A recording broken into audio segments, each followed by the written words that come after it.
আপনারা দেখছেন Bankura TV breaking news. Bankura TV YouTube চ্যানেলে আপনাদের স্বাগতম। বাঁকুড়া টিভি এক্সপ্রেস নিউজে দেখুন গুরুত্বপূর্ণ হেডলাইন্সগুলি। মহিলাদের তরল জাতীয় বস্তু ছুঁড়ে দেয়ায় চরম উত্তেজনা হুগলির উত্তরপাড়ার কাঁঠালবাগান সংলগ্ন শান্তিনগর এলাকায়। প্রশ্নের মুখে পুলিশের ভূমিকা। গতকাল সন্ধ্যায় অর্থাৎ 2রা জুন 2025 তারিখ আনুমানিক রাত 9টা সূত্রের তথ্যের ভিত্তিতে কামারহাটি ও খড়দা থানা পুলিশ দল খড়দা থানা এলাকার মৌলানা সেলিম রোডের নাইম আনসারির বাড়িতে একটি যৌথ অভিযান চালায় এবং সেই অভিযানে বেশ কিছু জিনিসপত্র উদ্ধার হয়েছে। আলিপুর দুয়ারে সতর্কতা ও সচেতনতা মাইকিং। বন দপ্তরের নাকা চেকিংয়ের দায়িত্বে থাকা অফিসারের সার্ভিস রিভলভার দিয়ে নিজের মাথায় গুলি চালিয়ে আত্মহত্যার চেষ্টা এক কনস্টেবলের। রঘুনাথগঞ্জে চাষের জমি থেকে অজ্ঞাত পরিচয় মহিলার গলাকাটা মৃতদেহ উদ্ধার ঘিরে চাঞ্চল্য। মুর্শিদাবাদের বেলডাঙ্গা থানার ভাবদা বাজারে সোমবার রাত্রিতে আবারও 1 কুইন্টল 6 কেজি গাঁজা উদ্ধার। পশ্চিমবঙ্গ পানি সম্পদ বিকাশ দপ্তরের অধীনে পশ্চিমবঙ্গ গো সম্পদ বিকাশ সংস্থার উদ্যোগে পানি বন্ধু ও পানি মিত্রা ও এআই কর্মীদের নিয়ে বৈঠক। মাতঙ্গিনী বাবুরহাট বাজার কমিটির অভিনব উদ্যোগ। 6 বছর পর ব্যবসায়ীদের হাতে ফিরল সঞ্চয়ের অর্থ। কিশোরীকে ফেরানোর দাবি ও অভিযুক্তদের গ্রেপ্তারের দাবিতে ইসলামপুর থানার ছগরিয়া এলাকায় রাজ্য সড়ক অবরোধ করে বিক্ষোভ গ্রামবাসীদের। গ্রামবাসীদের সাথে আক্রান্ত কিশোরের মা রাস্তায় বসে ছেলে ফিরে পাওয়ার জন্য কাতর আবেদন। ঝোপঝাড় থেকে বাইক উদ্ধার ঘিরেই প্রথমে হয় গুঞ্জন। স্থানীয়দের অভিযোগের ভিত্তিতে ছুটে যায় ময়নাগুড়ি থানার আইসি সহ বিশাল পুলিশ বাহিনী। প্রায় মাসখানেক হতে চলল উচ্চ মাধ্যমিক পরীক্ষার রেজাল্ট বের হয়েছে, তবে এখনও কলেজগুলিতে ভর্তি প্রক্রিয়া শুরু হয়নি। এতেই রাজ্য সরকারের উপর ক্ষোভ উগরে দেন ছাত্র সংগঠন এআইডিএসও। বিশ্ব বাইসাইকেল দিবসে ময়দানে বাইসাইকেল প্রেমীরা। তৃণমূল কংগ্রেসে যোগদান করলেন মাটিগাড়া নকশালবাড়ির প্রাক্তন বিধায়ক শঙ্কর মালাকার। এবার বিস্তারিত খবরে। মহিলাদের উপরে ছুড়ে দেওয়া হচ্ছে তরল জাতীয় আতঙ্কিত এলাকাবাসী। চরম উত্তেজনা হুগলির উত্তরপাড়া কাঁঠালবাগান সংলগ্ন শান্তিনগর এলাকায়। কিশোরীদের উপর কি তরল দিয়ে হামলা করছে অভিযুক্তরা? প্রশ্ন চিহ্নের মুখে উত্তরপাড়ার পুলিশের ভূমিকা।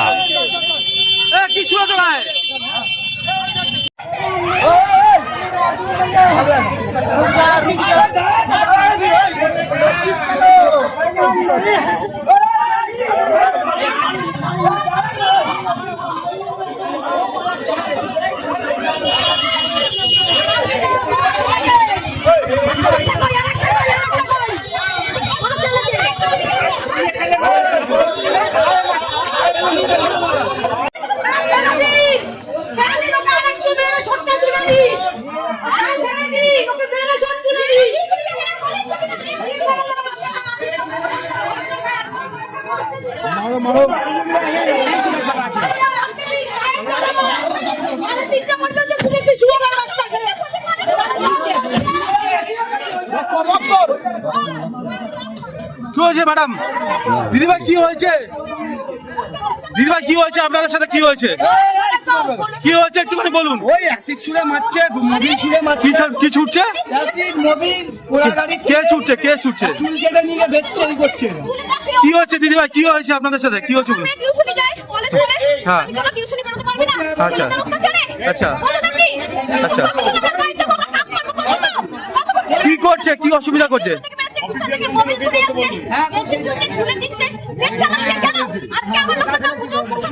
অ্যাসিডও ছুটছে?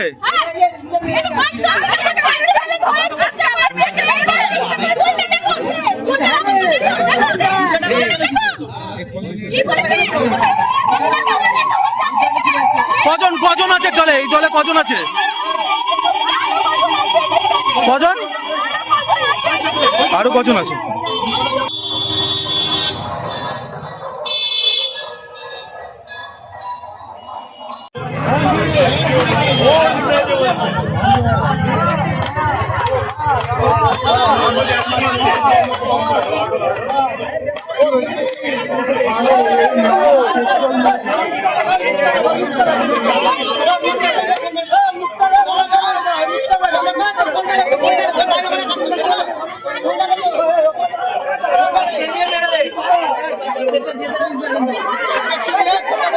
দাদা ফোনটা ঢোকাবেন।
দাদা ফোনটা ঢোকাবেন।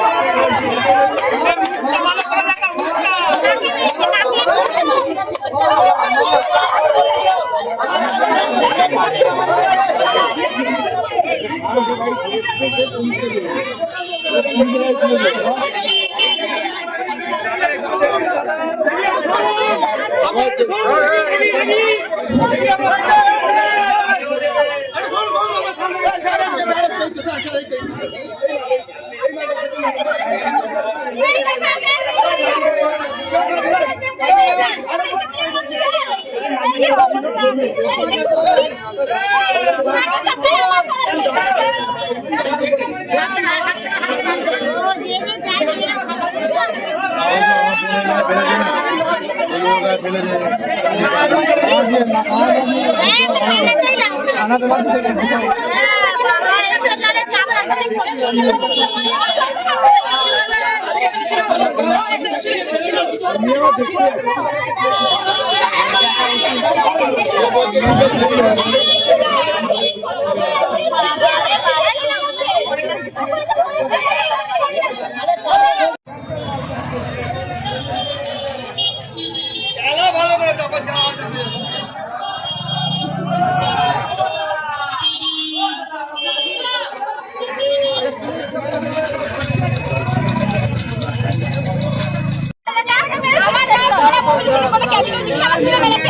কেমিক্যাল ওরা মোবিলের সাথে কেমিক্যালের সাথে আজকে ওর সাথে করেছে আমারই বাউন্ড করেছে তো শুকুন দেখুন কি পোড়া গন্ধ আজকে প্লেন মারতে গিয়ে ঝুলে পড়েছে অন্য জায়গায় হাত দেওয়ার চেষ্টা করেছে আজকে কিসে হাতে হাত দেওয়ার চেষ্টা করেছে উনি আর ওখানে একটা বুলেট মারতে গেছে গলা কেটে না লাগলো গলা থেকে কেটে মারতো মানে দিনে দুপুরে এরকম শিলধারণের চেষ্টা করছে নাকি? কি করেছে আপনাকে?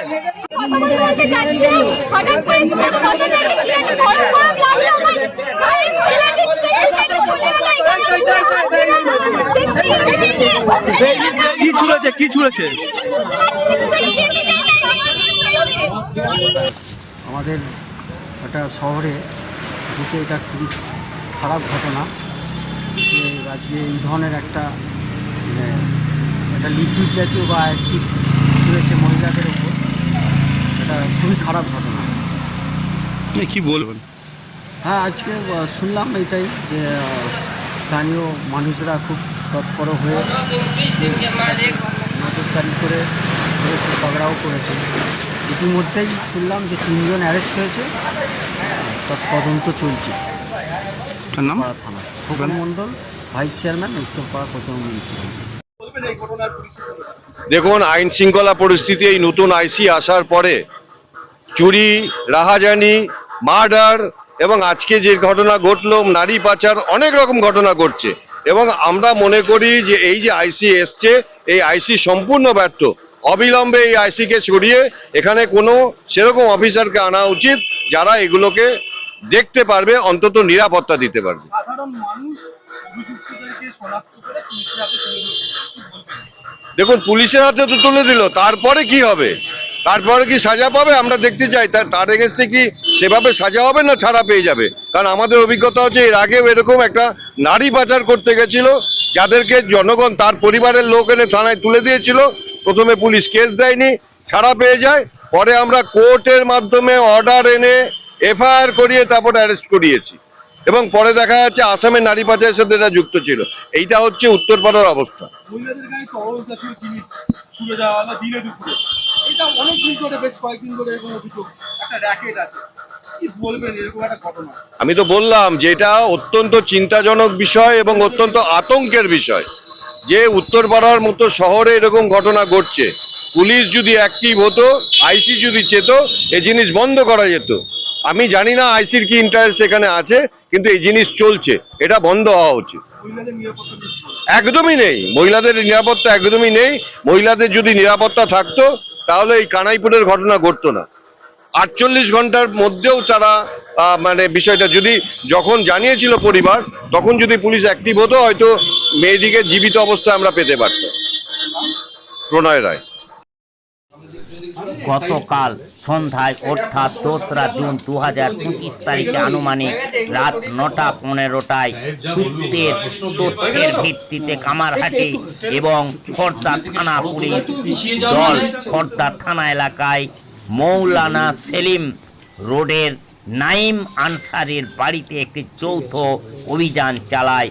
তল্লাশির সময় নিম্নলিখিত জিনিস উদ্ধার করা হয়: 4টি দেশি পাইপ গান, 4 রাউন্ড 8 মিলি তাজা গুলি, 5 রাউন্ড 0.38টি তাজা গুলি, 3 রাউন্ড 7.62 মিমি তাজা গুলি, 1 রাউন্ড 0.318 নাইট্রো তাজা গুলি।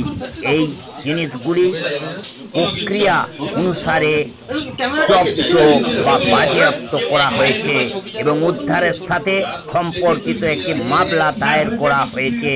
পরবর্তীতে আজ প্রায় 7:35টায় মৌলানা সেলিম রোডের মৃত আজি মোল্লাহ আনসারির ছেলে নাইম আনসারিকে গ্রেপ্তার করা হয়েছে।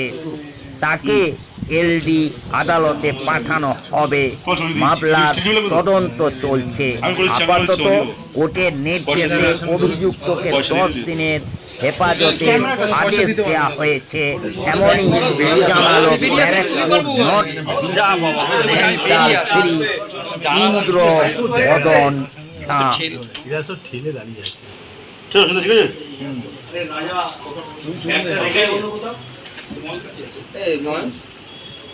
ও মেন উৎপাত বাইরে দাঁড়িয়ে আছে বাবুদা।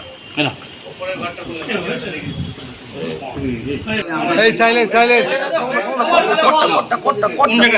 সাইলেন্স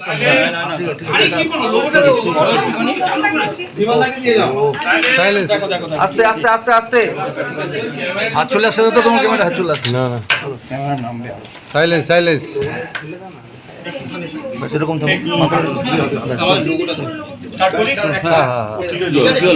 লোগো দরকার ছেড়ে দিন না, লোগো দরকার নেই, লোগো দরকার নেই, ছেড়ে দিন না, লোগো আসা দরকার নেই, হাত চলে আসছে।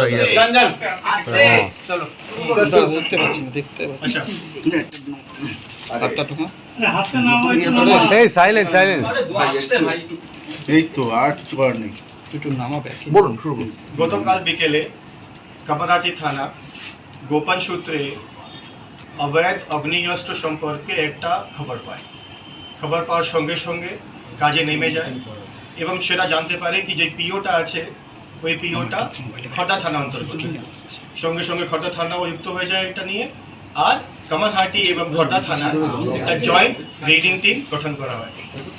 এই জয়েন্ট রেডিং টিম পিওটা যেটা আছে আপনার মৌলানা সলিম রোড নয়া বস্তি, ওখানে গিয়ে একটি লোকের বাড়িতে রেড করে তল্লাশি অভিযান চালায় এবং ওখান থেকে অনেকটাই অবৈধ জিনিস উদ্ধার করা হয়, যার মধ্যে আছে আপনার 4টা country made improvised fire arms, 13টা লাইভ অ্যামুনিশন, একটা চপার, একটা কোরাল আর একটা তলবার। তারপরে জানা যায় যে এই বাড়িটি এক লোক আছে নঈম আনসারি এলিয়াস নেপালি, ওর বাড়ি আছে এবং ওর পজিশনে এইসব জিনিস ছিল। রাতভর ধরে দু থানায় এই নঈম আনসারিকে ধরার চেষ্টা করে এবং সকালে নঈম আনসারি এলিয়াস নেপালিকে ধরে ফেলে। ও কি রেড চলাকালীন পালিয়ে যায়? রেড চলাকালীন ও ছিল না ওখানে। আর তারপরে কেস করা হয়, কেস করে সঙ্গে সঙ্গে অ্যারেস্ট করে সকালে অ্যারেস্ট করে ওকে কোর্টে পাঠানো হয়। কোর্ট থেকে আমরা লন্ডন কোর্ট থেকে আমরা 10 দিন পিসি চেয়েছিলাম, আমরা 10 দিন পিসি পেয়ে গেছি। এখন আমাদের পিসিতে জাস্ট সবাই ঢুকলো, আমরা তদন্ত করে দেখব কি এই ঘটনার সঙ্গে কোথায় থেকে আর্মস নিয়ে এলো, কারা দিল, কেন এর কাছে আর্মসটা রাখা ছিল এবং কারা কারা এর সঙ্গে যুক্ত আছে। ইন্টারোগেশনে কি বলেছে, কে দিয়েছে বা? এখন আমরা কিছু করতে পারিনি, সকালে অ্যারেস্ট হয়েছে, পিসিতে ফরওয়ার্ড করে দিয়েছিলাম, এখন জাস্ট আপনার সামনে সবাই ঢুকলো। আর্মসের পাশাপাশি ভজালি তরোয়াল এগুলো কি কাজে লাগতো? তো ডাকাতি বা অন্য কিছু সেটাই হবে? আমরা জিজ্ঞেস করবো ডিউরিং পিসি পিরিয়ড কি সে বাড়ি ছিল। বাড়িতে একটা ঝোলা ছিল, ঝোলার মধ্যে রাখা ছিল। কিছুদিন আগে রওড়া থানায় এক দুষ্কৃতীকে আটক করে জিজ্ঞাসাবাদ করে, তার সূত্র ধরেই কি খবরটা পাওয়া গেছিল? কামারহাটির একজনকে রওড়া থানা রিটেন করে। এটা কামারহাটি থানা পেয়েছে। সোর্স ইনপুট আমরা জেনারেলি শেয়ার করি না, ওটা করা উচিত নয়। কোথা থেকে অ্যারেস্ট করা হয়েছে গতকাল? গতকাল আজ সকালে অ্যারেস্ট করা হলো ধানকাল মোড় থেকে। সেটাও আমরা খুঁটিয়ে বের করছি।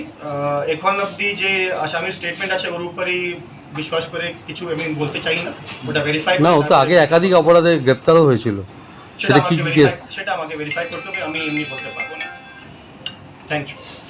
এর সঙ্গে কারা রিলেটেড বা কিছু জানা গেছে নাম? সবটা আমাদের তদন্তের বিষয় আছে, সবটা আমরা তদন্ত করি। 10 days। বলছি এলাকার মানুষ সূত্রে জানা যাচ্ছে যে মেশিন ভাড়া দিত, পিস্তল ভাড়া দিত এবং ক্রাইমকে যারা করতো তাদের সেটা দিত। Thank you for the information, এটা নিয়ে আমরা খুঁটিয়ে বের করব। আপনি কিছু পেয়েছেন? না, আমার কাছে এরকম ইনফরমেশন আসেনি। আপনারা যদি কিছু থাকে আপনারা most welcome to help us in investigation. Thank you. Sir Gola থানায় যে বাংলাদেশি আটক হয়েছে সে ব্যাপারে আর কি আপডেট আছে? এটা স্পেসিফিকলি ফর খড়দা থানা যেটা ব্রিফিং, গোলা থানা নিয়ে আমি এখানে বলতে চাই। স্যার একটু হিন্দিতে গোলায় যে আপডেটটা হয়েছিল বাংলাদেশি যে শুভ ছাড়িস না, যাচ্ছি না স্যার থোড়া সা হিন্দি में बताइए এটা सर। বললাম এটা খড়দা থানার স্পেসিফিক কেস নিয়ে ব্রিফিং আছে। এই হিন্দিটাও নিয়ে নেবে। Thank you. স্যার একটু হিন্দিতে বলে যেমন ন্যাশনাল চ্যানেল। कल शाम कमरहाटी थाना के पास एक सीक्रेट सोर्स से खबर इलीगल फायर आर्म्स रखा हुआ है। उस खबर को पे काम करते करते जाना गया कि वो जो प्लेस ऑफ ऑकरेंस जहाँ पे वो खबर है कि रखा गया है वो खड़दा थाना में स्थित है। इसके लिए खड़दा थाना को भी इन्वॉल्व किया गया। दोनों थाना की एक जॉइंट टीम बनाई गई। दोनों थाना की जॉइंट टीम ने एक combined search and seizure operation किया उस घर पे, जहाँ से 4 illegal country made improvised fire arms, 13 ammunition और एक चॉपर, एक कोराल और एक तलवार मिला है। उसके बाद हमने इनको ऑफकोर्स जो हम लोग कार्रवाई तब किया, पता चला कि ये सब चीज़ सामान नई मंसारी का है। नई मंसारी उस टाइम पे घर पे था नहीं, रात भर उसको खोजा गया और सुबह उसको अरेस्ट किया गया। लंडेड कोर्ट को फॉरवर्ड किया गया, लंडेड कोर्ट ने 10 जगह पीसी ग्रांट किया है, उसमें हम लोग तदन करके देखते हैं इन्वेस्टिगेशन में कैसे क्या है। सर ये जो आर्म्स रिकवरी हुआ एक बिजनेस के लिए ना खुद अभी मैं कुछ भी बोलने की स्थिति में नहीं हूँ, ये सब इन्वेस्टिगेशन का पार्ट है, उसके बाद ही बोल पाऊंगा। थैंक यू সতর্কতা ও সচেতনতা মাইকিং বন দপ্তরের জলদাপাড়া জাতীয় উদ্যানের জলদাপাড়া ইস্ট রেঞ্জ ও চিলাপাতা রেঞ্জের পক্ষ থেকে জলদাপাড়া, মালাঙ্গি, নতুন পাড়া, সিদাবাড়ি, সুপারি পাড়া, সীমা মারা এলাকায় সচেতনতা মাইকিং। অন্যদিকে চিলাপাতা জঙ্গল লাগোয়া মেন্দা বাড়ি, বানিয়া আন্দু বস্তি ও ক্ষতি এবং দেওডাঙ্গা এলাকায় সাধারণ মানুষকে বন্য হাতির হামলা থেকে মানুষ বাঁচাতে সতর্কতা ও সচেতনতার মাইকিং জলদাপাড়া ইস্ট রেঞ্জ ও চিলাপাতা রেঞ্জের বন দপ্তরের পক্ষ থেকে। বা সংরক্ষণ করবেন না, এতে হাতির আগমনের সম্ভাবনা অত্যন্ত বেশি। ভোরের বেলা বা সন্ধ্যা বেলা মলত্যাগের জন্য খোলা জায়গা, ঝোপঝাড় বা জঙ্গল সংলগ্ন এলাকায় যাবেন না। এতে বন্যপ্রাণীর আক্রমণে গুরুতর আঘাত বা মৃত্যুর কারণ হতে পারে। তাই সরকারি প্রকল্পের সাহায্য নিয়ে বাড়িতেই শৌচালয়ের ব্যবস্থা করুন। সন্ধ্যার পরে এবং সূর্যোদয়ের আগে বাড়ির ভিতরে থাকার জন্য অনুরোধ করা হচ্ছে। অত্যন্ত জরুরি অবস্থা ছাড়া ঘর থেকে বাইরে বের হবেন না। প্রয়োজনে দলবদ্ধভাবে পর্যাপ্ত আলো নিয়ে বাড়ির বাইরে বের হন। সন্ধ্যার পরে রাস্তার পাশে বসে অপ্রয়োজনীয়ভাবে মোবাইল ব্যবহার করবেন না এবং কেউ যদি এই ধরনের কাজ করে তবে তাকেও এ ধরনের কাজ না করার পরামর্শ দিন। নিরাপদে থাকুন এবং আপনার প্রিয়জনদের নিরাপদে থাকার পরামর্শ দিন। হাতি দেখলে দূরত্ব বজায় রাখুন। মোবাইলের ফ্ল্যাশের আলোয় হাতিরা উত্তেজিত হয়ে যায়। দৌড়ঝুট হাতি বা হাতির দলে যদি কোনো বাচ্চা থাকে তবে সেই দল খুব আক্রমণাত্মক হয়। তাই মোবাইল নিয়ে হাতির ছবি, ভিডিও বা সেলফি তোলার চেষ্টা করবেন না, এতে প্রাণহানি হতে পারে। এলাকায় হাতি এলে সেখান থেকে দূরে সরে যান। হাতিদের চারদিক থেকে ঘিরে রাখবেন না। ওদের যাওয়ার পথে ভিড় না করে পথ খোলা রাখুন যাতে হাতি শান্তভাবে চলে যেতে পারে। এতে প্রাণহানি ও ক্ষয়ক্ষতি কম হবে। হাতিকে কোনোভাবেই আঘাত করবেন না বা আলো জ্বালিয়ে বিরক্ত করবেন না। আহত বা উত্তেজিত হাতি আক্রমণাত্মক হয়, এতে ক্ষয়ক্ষতি বা প্রাণহানির পরিমাণ বাড়তে পারে। আপনি যদি গ্রামে কোনো বন্যপ্রাণী দেখতে পান, আতঙ্কিত হবেন না, সতর্কিত থাকুন। আপনার শিশু ও বয়স্ক সদস্যদের দূরে রাখুন ও দ্রুত নিকটবর্তী রেঞ্জ অফিস বা বিট অফিসে খবর দিন। জলদাপাড়া বন্যপ্রাণ বিভাগ সর্বদা আপনাদের পরিষেবা দিতে প্রস্তুত। ধন্যবাদ। জলদাপাড়া বন্যপ্রাণ বিভাগ সর্বদা আপনাদের পরিষেবা দিতে প্রস্তুত। ধন্যবাদ।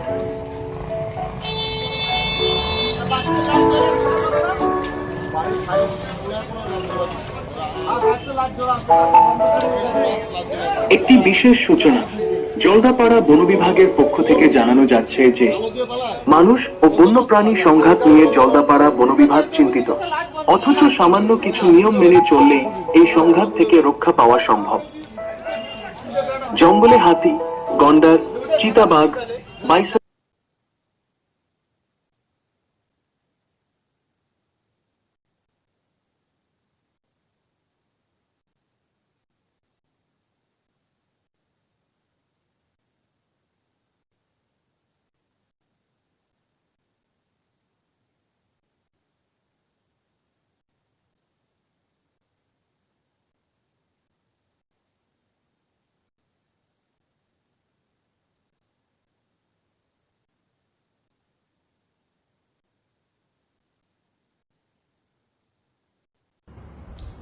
আমরা জানি সবথেকে বেশি মানুষ হাতি সংঘাত এই মনসুনের সময় হয় পুরো নর্থ বেঙ্গলে।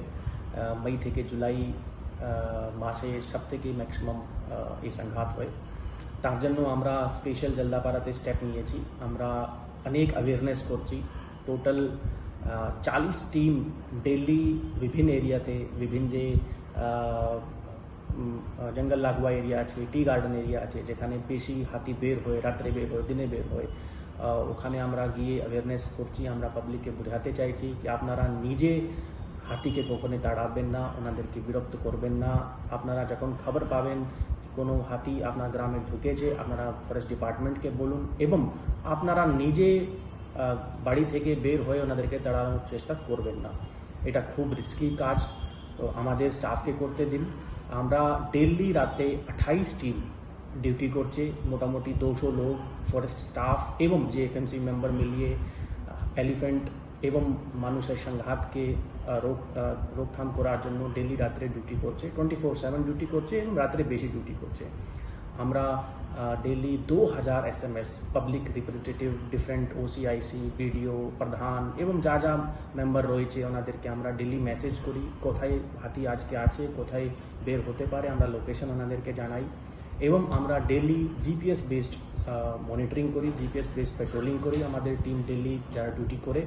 তো আমি এবং যে যারা জলদাপাড়া লাগোয়া এরিয়াতে ফেন্সিং আছে, 100 কিলোমিটার লং ফেন্সিং রয়েছে, আমরা টোটাল ফেন্সিংকে এখন রিপেয়ার করছি এবং আমরা পাবলিককে জানাতে চাই যে কন্টিনিউসলি ফেন্সিংকে মেনটেন করলে ওটা ভালো কাজ করবে।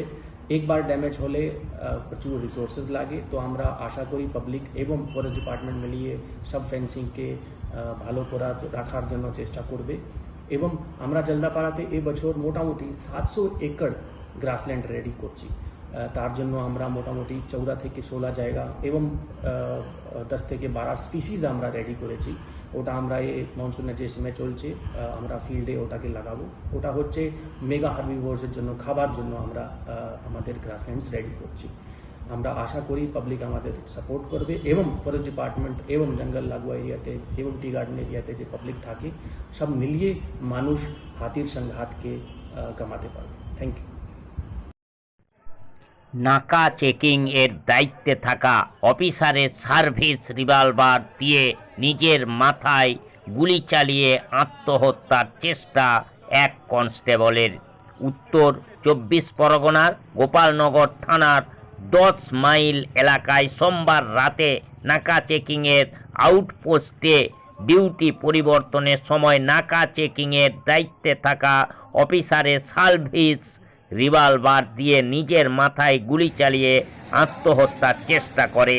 গুরুতর আহত অবস্থায় প্রাথমিকভাবে বনগাঁ মহকুমা হাসপাতালে নিয়ে আসা হয়। বনগাঁ মহকুমা হাসপাতালে এসে পৌঁছায় বনগাঁ জেলা পুলিশ সুপার দীনেশ কুমার। অবস্থার অবনতি হলে তাকে কলকাতার পিজি হাসপাতালে স্থানান্তরিত করা হয়। পুলিশ জানিয়েছে আহত ওই কনস্টেবলের নাম বিভাস ঘোষ। সে গোপালনগর থানার SAP 2 নম্বর ব্যাটালিয়নের কনস্টেবল। দীর্ঘদিন ধরে নার্ভের ওষুধ খাচ্ছিলেন। নিজের মাথায় গুলি চালিয়ে আত্মহত্যার চেষ্টা নিয়ে ধোঁয়াশা তৈরি হয়েছে। কেন, কী কারণে গুলি চালিয়েছে তা খতিয়ে দেখছে পুলিশ।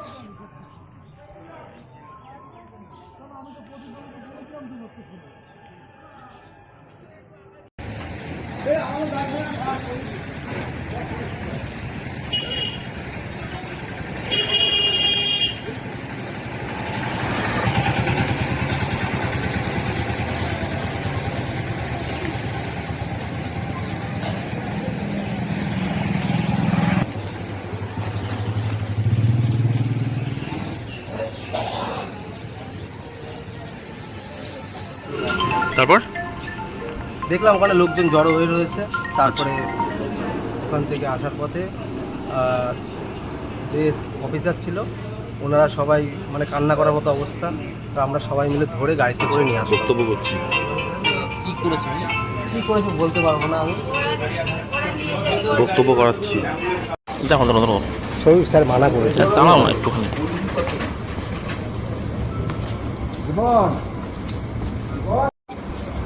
তোমার ফোনে তো নিচ্ছি না তো। না নিও না, মানা করেছে। ওকে এইভাবেই করেছিল। হ্যাঁ আমি পড়েছি, জড়ো হয়ে রয়েছে। তারপরে ওখান থেকে আসার পথে যে অফিসার ছিল ওনারা সবাই মানে কান্না করার মতো অবস্থা, তো আমরা সবাই মিলে ধরে গাড়িতে করে নিয়ে আসি। নাকি কি করেছে উনি? কী করেছে বলতে পারবো না আমি, জাস্ট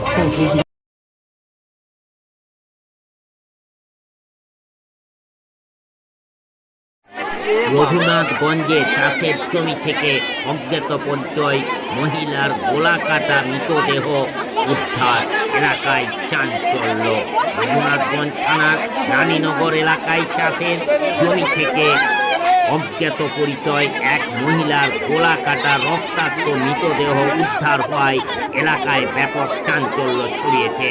মঙ্গলবার সকালে স্থানীয়রা জমিতে কাজ করতে গিয়ে দেহটি পড়ে থাকতে দেখেন এবং সঙ্গে সঙ্গে পুলিশে খবর দেওয়া হয়।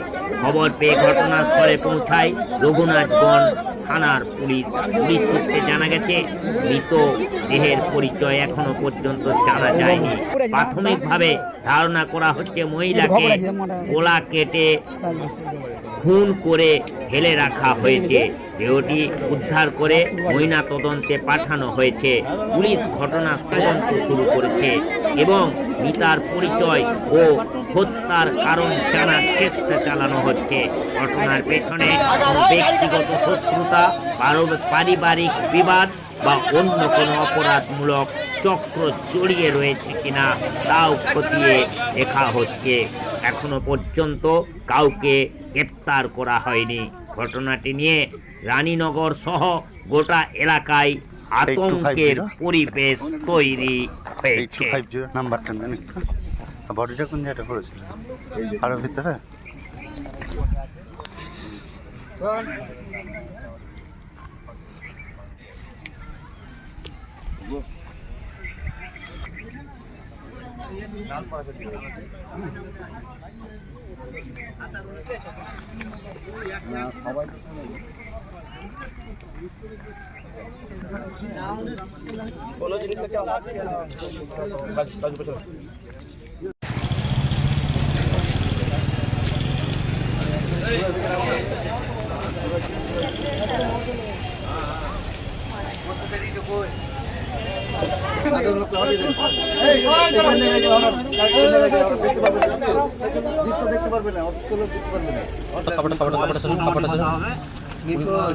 ভালো করে ছবি নেন। 25 করে দাও বয়স অ্যাপ্রোচ 25-26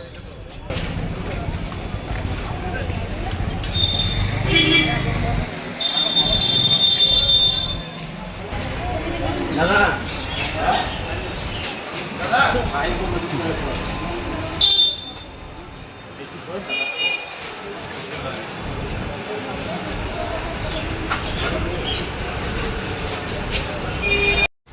আমরা এখানে সকালবেলায় 2-3টে ছেলে গরু চড়াতে এসেছিল। গরু চড়াতে এসে দেখে যে এরকম একটা মর্মান্তিক ঘটনা ঘটে গেছে। ওরা গ্রামে খবর দেয়। গ্রামে খবর দেওয়ার পরে গ্রামের লোকজন আসে, আমাদের পঞ্চায়েত প্রধান, আমাদের গ্রাম পঞ্চায়েতে তার অন্যান্য সদস্যরা এসে প্রশাসনকে খবর দেয়। প্রশাসন এসে তারপরে লাশটা নিয়ে গেছে। গলা কাটা অবস্থায় পড়েছিল। ছিল না অর্ধনগ্ন অবস্থা? কাপড়ের বডিটা জামা ছিল, বডি কি ছিল? নিচে গিয়েছিল অর্ধনগ্ন অবস্থা। কি মনে হচ্ছে আপনাদের? দেখেন, এটা পুলিশের প্রশাসনের ব্যাপার। প্রশাসন তদন্ত করে যেটা পাবে সেটাই। আমরা তো সাধারণ মানুষ বলতে পারবো না। বয়স কিরকম হবে? বয়স আনুমানিক 17 থেকে 18 বছর বয়স হবে। মানে এলাকার তো নয়, চেনা গিয়েছে? না, চেনা যায়নি, আমাদের এলাকার না। কোনো দুষ্কৃতি এইরকম এর আগে আমাদের রানীনগর পঞ্চায়েতে এরকম কোনো ঘটনা ঘটেনি। আজকে প্রথম, যেটা দেখে আমরা সবাই আতঙ্কিত। মর্মান্তিক। গলা কি ধর থেকে আলাদা করে? আলাদা ছিল না, লেগেছিল। আপনার নাম? মুর্শিদাবাদের বেলডাঙ্গা থানার ফাবদা বাজারে সোমবার রাত্রিতে আবারও 1 কুইন্টাল 6 কেজি গাঁজা উদ্ধার। বেলডাঙ্গা থানার আবারও বড়সড় সাফল্য। উপস্থিত ছিলেন বেলডাঙ্গা 1 নম্বর বিডিও, এসডিপিও, আইসি সহ অন্যান্য আধিকারিকগণ।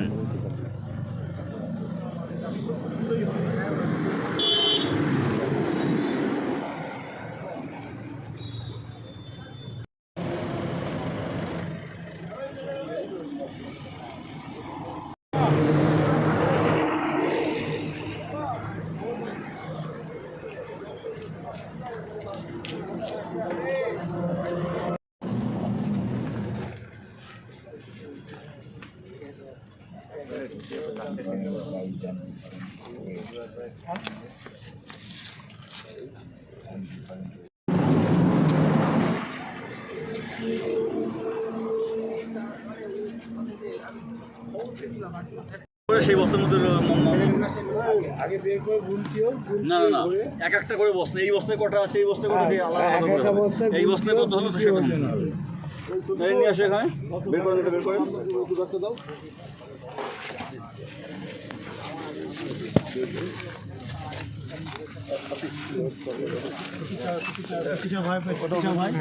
সেই বস্তার মধ্যে আগে বের করে গুনতিও, না না না, এক একটা করে বস্তা, এই বস্তায় কটা আছে, এই বস্তায় কটা আছে, আলাদা আলাদা করে এই বস্তায় কত হলো তো সেখানে নিয়ে আসো, এখানে বের করে দাও।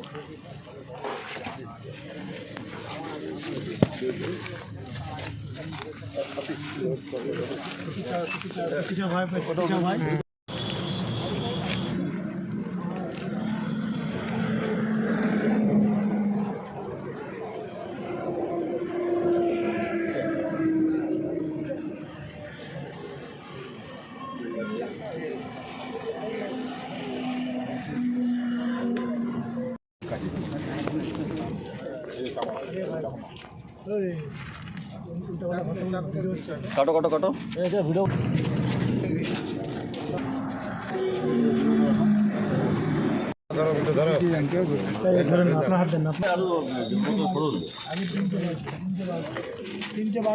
খোলো খোলো খোলো খোলো খোলো, আরে খোলো না।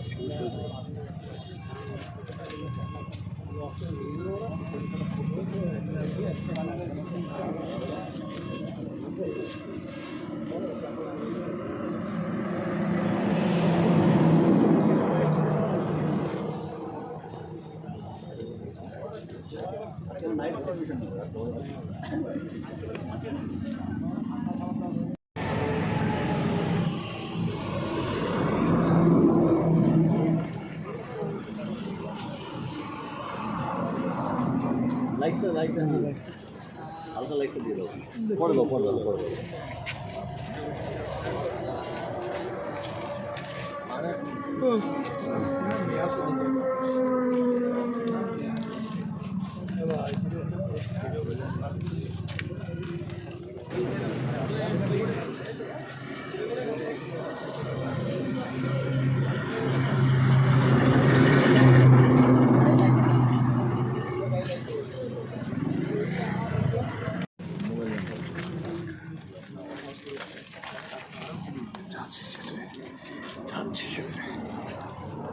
पिछला तो उसमें भाई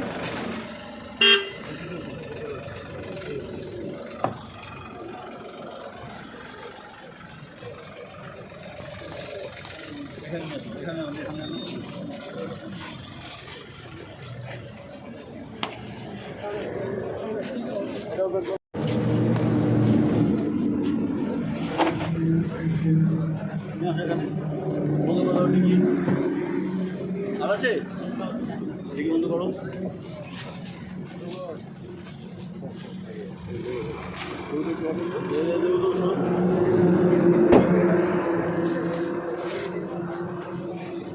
ছেলেবেলা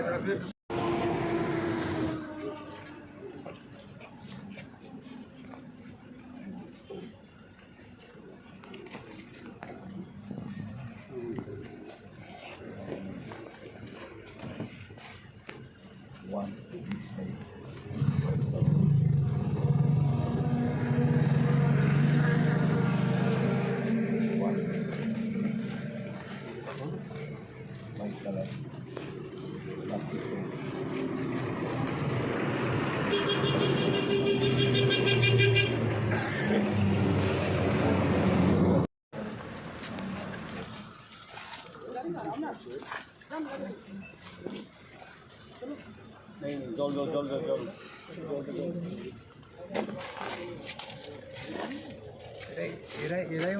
এরাই মনে হয় ইয়ে করছে মনে হয়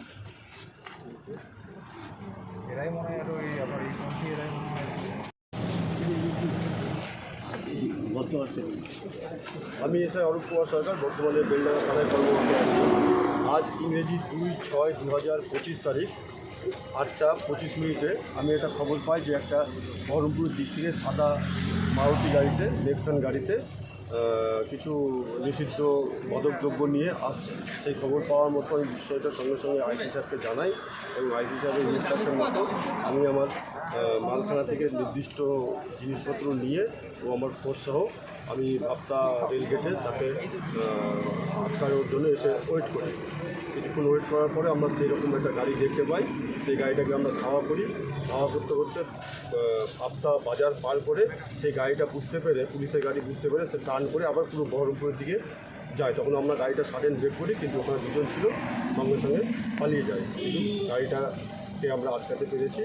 তারপর আইসি সাহেবকে আবার বিষয়টা জানাই।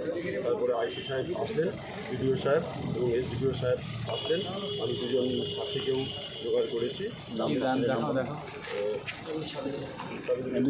বাবার নাম আপনার? এই যে আমরা সাক্ষীতে আপনার রাজি আছেন তো? আমরা কিন্তু লিখিত আপনাকে দেবো। হ্যাঁ, বাড়ি বাড়ি করে আমাদের এখানে বাড়ি তো ঠিক আছে। তারপরে আমরা আমার হচ্ছে সাহেবরা গাড়িটা আটকায়, তারপর সাহেবরা আসেন। এখন আমি সকলের সামনে, সাক্ষীদের সামনে, বিডিও সাহেব, আইসি সাহেব এবং এসডিপিও সাহেবের সঙ্গে এবং এখানে আরও কিছু স্থানীয় লোকজন আছে তাদের সামনে আমরা গাড়িটা এখন সার্চ করবো। দেখো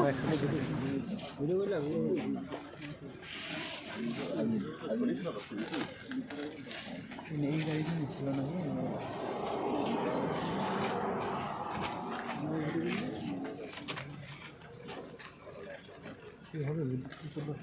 তারিখটা চেঞ্জ হয়ে গেল।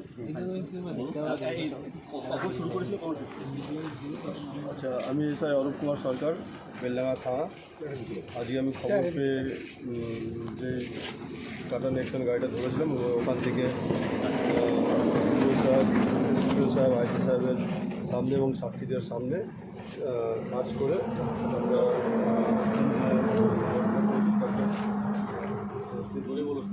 30 কেজি 1 কুইন্টাল 1 কুইন্টাল 6 কিলো গাঁজা পেয়েছি এবং আমরা 10:45-এ 2 তারিখ 6/2/2025 10:45-এ সিজার শুরু করেছি এবং এখন 3 তারিখ 12:20-তে 3/6/2025 12:20 AM, রাত্রি 12:20 AM, 10:20 PM আমরা শুরু করেছি। 10:20 PM 2/6/2025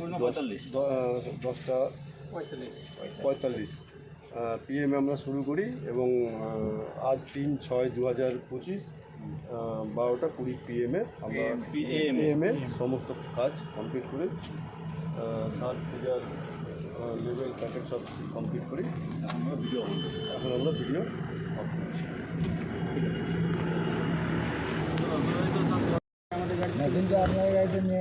আজকে গাঁজা উদ্ধারকে কী বলবেন?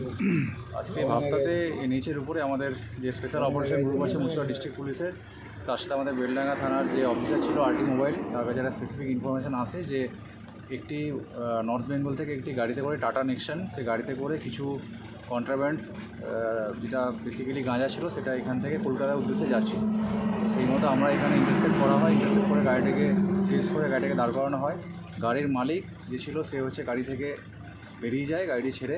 তারপর আমরা গাড়িটি চেক করি, চেক করে পুরো প্রসেসটা ভিডিওগ্রাফি করা হয়েছে। আমাদের ভিডিও বেলডাঙ্গা 1 উনি প্রেজেন্ট ছিলেন অ্যাজ এক্সিকিউটিভ ম্যাজিস্ট্রেট, ওনার প্রেজেন্সে পুরো প্রসেসটা ভিডিওগ্রাফি করা হয়েছে এবং আমরা টোটাল 1 কুইন্টাল 6 কিলো গাঁজা আমরা সিজ করেছি এবং পুরো প্রসেসটা ভিডিওগ্রাফি করে এটা আমরা একটা স্পেসিফিক NDPS অ্যাক্টে কেস করা হচ্ছে। কালকে তার সমস্ত কাগজপত্র আমরা কোর্টে পাঠাবো। গাড়িটা কোথায়?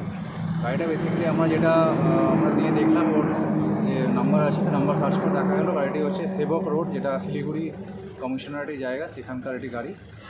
তার ওনারের এগেনস্টে আমরা একটা স্পেসিফিক কেস রেজিস্টার করছি। ওনার পলাতক আছে, আমরা চেষ্টা করবো অ্যাজ আর্লি এজ পসিবল তাকে অ্যারেস্ট করে এই কেসে। ওনার নাম কী আছে? নামটা আমরা তদন্তের স্বার্থে গোপন রাখছি। হ্যাঁ, যখন আমরা অ্যারেস্ট করবো তখন বাকি প্রসেস যেটা হবে আমরা সেটা আপনাদের জানিয়ে দেবো। ওকে। কোথায় যাচ্ছে? ভিডিওর বাইরে তুমি যাবে না।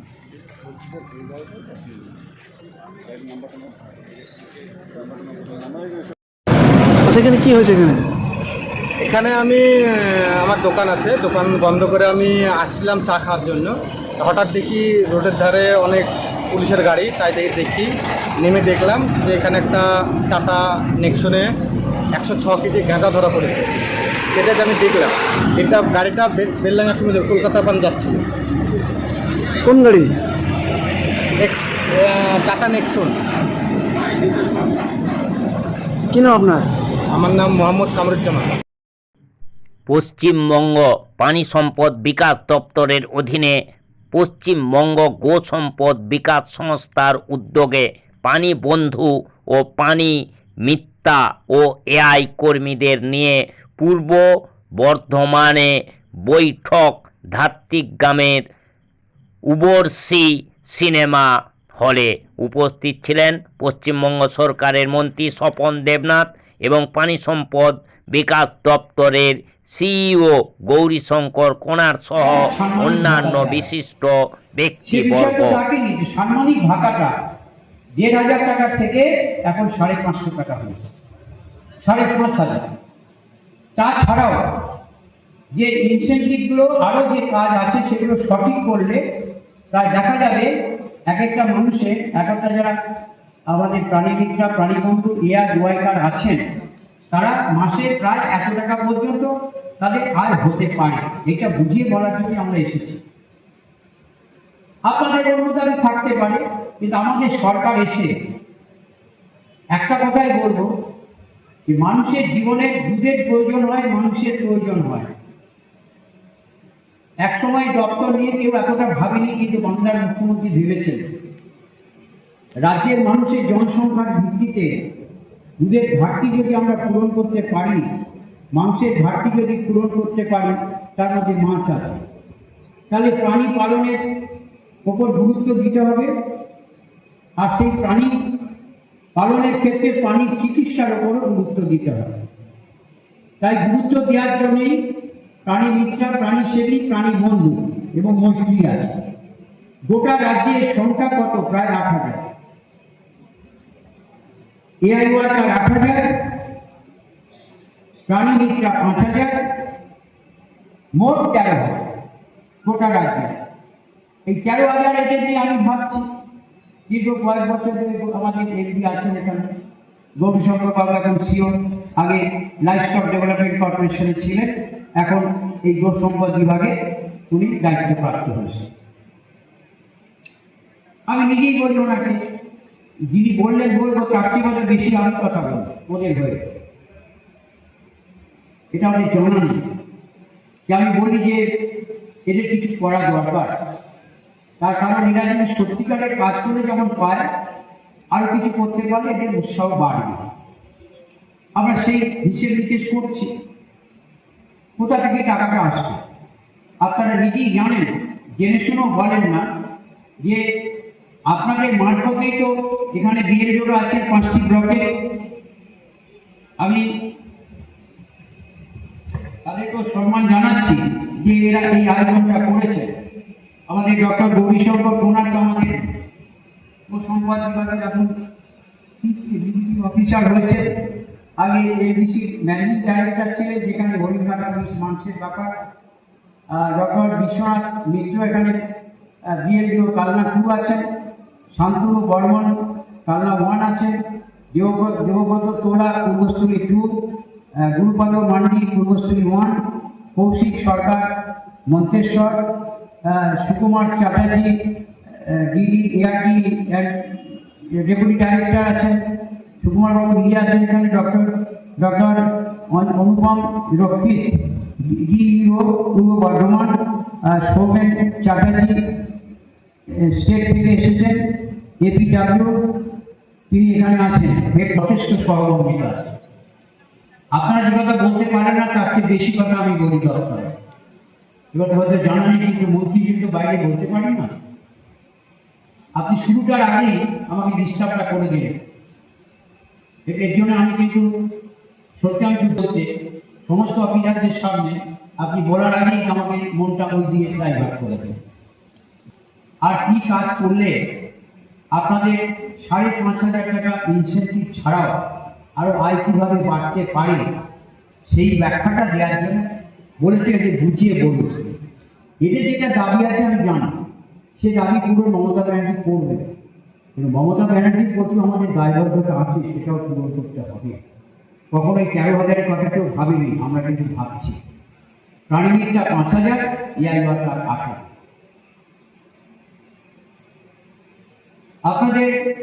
আমাদের লক্ষ্য তো দুধের উৎপাদন বৃদ্ধি করা।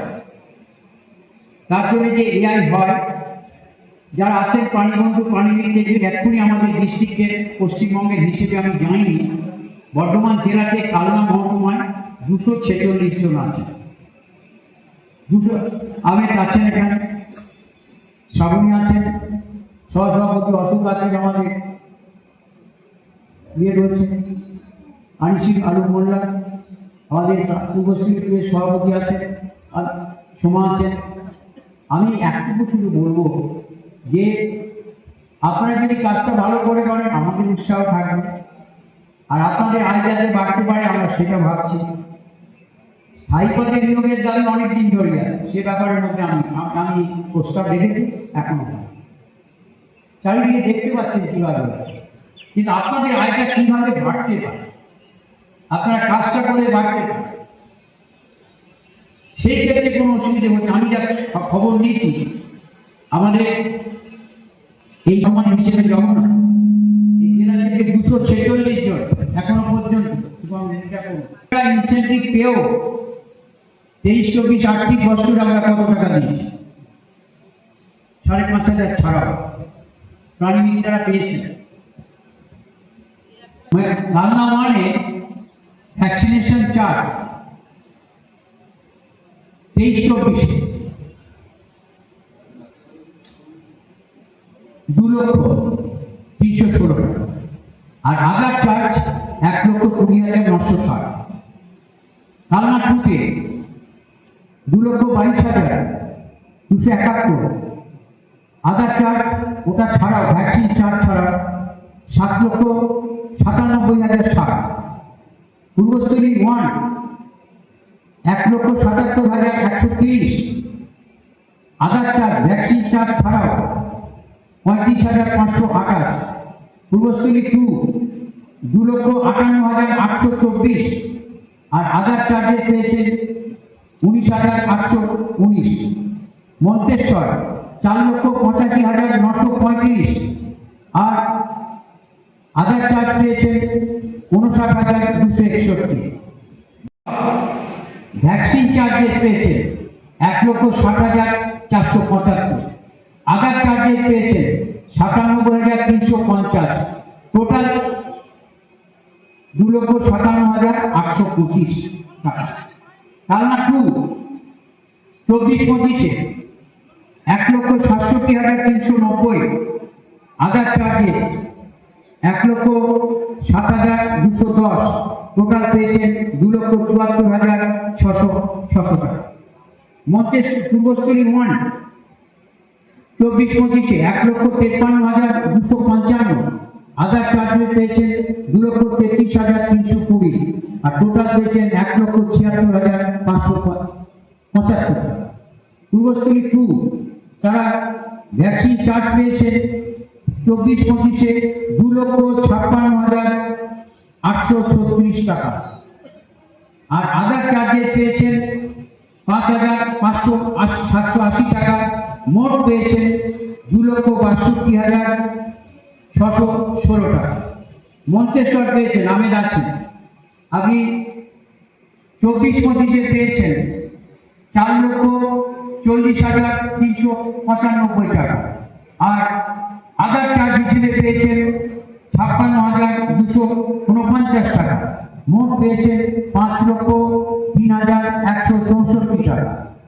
টোটাল 23-24 সালে প্রাণী মিত্রারা সবাই মিলে, প্রাণী বন্ধুরা সবাই মিলে, আমার বক্তব্য হচ্ছে আপনাদের আয় বাড়ানোর জন্য মিটিংটা আমি বেড়েছিলাম, 5,500 টাকা ছাড়াও আপনারা গত 2 বছরে 23-24 সালে তারা পেয়েছেন 16,95,354। এই টাকাটা তো পাওয়া নয়, এই টাকাটা কি পাওয়া নয়? মাতঙ্গিনী বাবুরহাট বাজার কমিটির অভিনব উদ্যোগ। 6 বছর পর ব্যবসায়ীদের হাতে ফিরল সঞ্চয়ের অর্থ।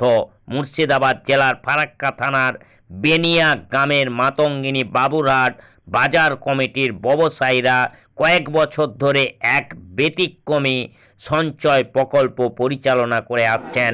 ব্যবসায়ীদের সউদ্যোগে গঠিত এই তহবিল এখন পরিণত হয়েছে স্থানীয় স্তরে আর্থিক সুরক্ষার এক মডেল।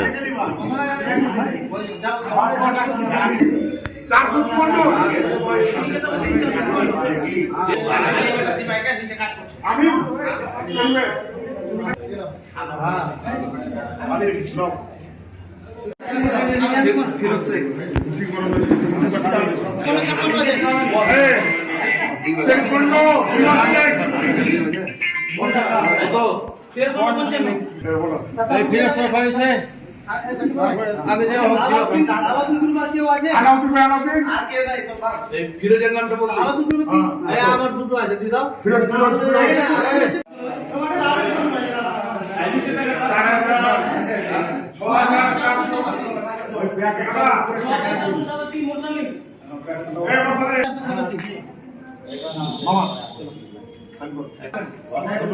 কাউসার শেখ, কাউসার হ্যাঁ, 6,487।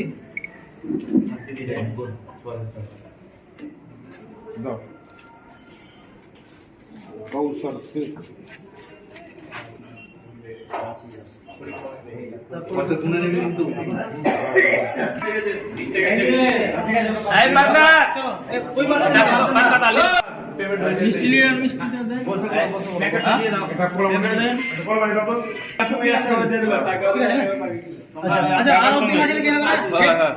আলাউদ্দিনকে দাও, আলাউদ্দিনকে দাও একই পেমেন্ট 6487। কত? 6487। হ্যাঁ। হ্যালো, আলাউদ্দিন, আমি বেনিগ্রাম মাতঙ্গিনী বাবু হাটের বাজার কমিটির সভাপতি। আমরা 2019 সালে আমরা বাজার কমিটি একটা গঠন করি। প্রায় তখন 60 থেকে 70 জন ছিল। তারপরে 130-140 জন দোকানদার হয়েছিল। সেই সময় আমরা 5 টাকা দিন করে প্রত্যেক দিন কালেকশন করতাম। আমাদের এই কালেকশন ছিল, সবাই অনেক অনেক রকম কথাবার্তাও বলেছে, এই কালেকশন করে হয়তো খেয়ে দিবে না। এই জন্য আমরা দেখিয়ে দিলাম এলাকাবাসীকে বা দোকানদারকে জ্বালিয়ে দিলাম যে আমরা এই উপযুক্ত টাকা পয়সা যে নিয়েছিলাম, সেই টাকাটা আমরা ভেবেছিলাম 10 বছর বা 8 বছর অন্তর আমরা ব্যাক করব।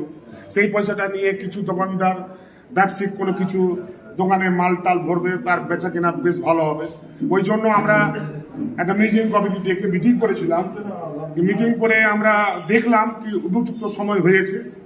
এই জন্য আমরা ঈদ, যাহা একটা আমাদের ঈদও রয়েছে, ওই উপলক্ষে সামনে রেখে আমরা আজকে ডেট টাইম নিয়েছি কি আমরা আজকে গত 4 তারিখ হলো 4/6/2025। ওই টাইম, ওই সময় নিয়ে আমরা আজকে ফুলের তোড়া এবং কিছু মিষ্টি জাতীয় খাবার এবং টাকা পয়সা সবার দোকানদারের হাতে একটা দিচ্ছি, যাতে আমাদের প্রত্যেক দোকানদার খুশি হয় এবং আনন্দ সহিত দোকান বাজার করতে পারে। এই মার্কেটের নাম আপনার? এই মার্কেটের নাম হচ্ছে বেনিগ্রাম মাতঙ্গিনী বাবুরহাট বাজার কমিটি। বাজার কমিটির প্রোগ্রাম? হ্যাঁ, জি, আপনাদের বাজার কমিটির প্রোগ্রাম হচ্ছে। আপনি কি আমি হচ্ছে বাজার কমিটির সভাপতি, আব্বাস খান নাম আমার। টাকা পাচ্ছেন, এটা কিসের টাকা? আমাদের বাজার কমিটি আছে, সেই বাজার কমিটিতে প্রতিদিন 5 টাকা করে আমরা জমা করি। সেই টাকার জমা হওয়ার পর একটা অ্যামাউন্ট জমা হয়েছে, সেই টাকাটা যেহেতু বাজার কমিটি বললো যে আমরা এক্সট্রা টাকা রাখবো, কারণ কিছু টাকা রেখে বাকি টাকা আমাদের প্রত্যেক দোকানদারকে ওনারা রিটার্ন করে দেবেন। তো আজকে সামনে পবিত্র ঈদ উল আজহা, তো এই ঈদের পূর্বে এই যে আপনারা আপনাদের গচ্ছিত টাকা পেলেন, এটা পেয়ে কেমন লাগছে? এটা পেয়ে খুব ভালো লাগছে। পরিবারের কাজে লাগে, আমাদের কাজে আসবে। একটা উৎসব আছে, টাকার প্রয়োজন, উৎসব হলে টাকার প্রয়োজন হয়, সেহেতু আমাদের এই টাকাটা অনেক কাজে আসবে। কি নাম আপনার? সুলতান মেহমুদ শেখ।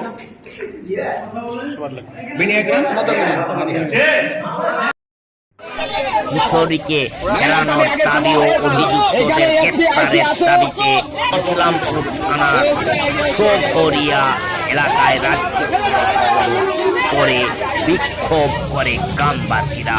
গ্রামবাসীদের সাথে আক্রান্ত কিশোরের মা রাস্তায় বসে ছেলে ফিরে পাওয়ার জন্য কাতর আবেদন করেন।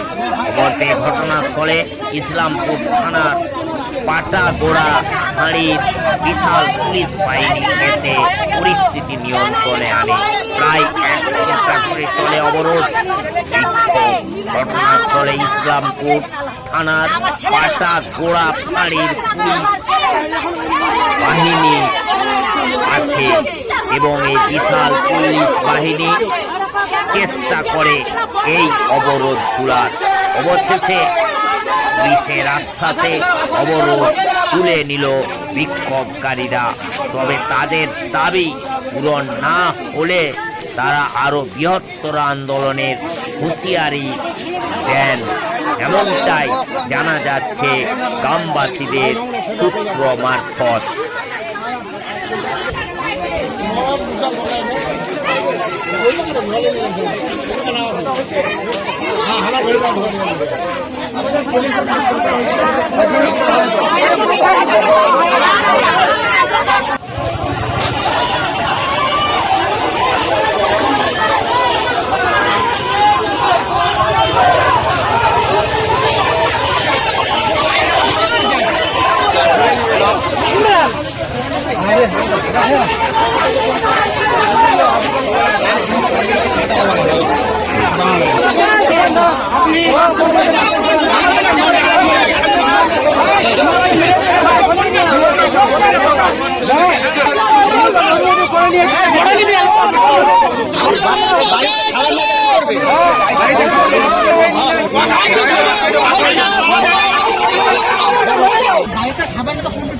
খাবার নেই, কে বললো খাবার?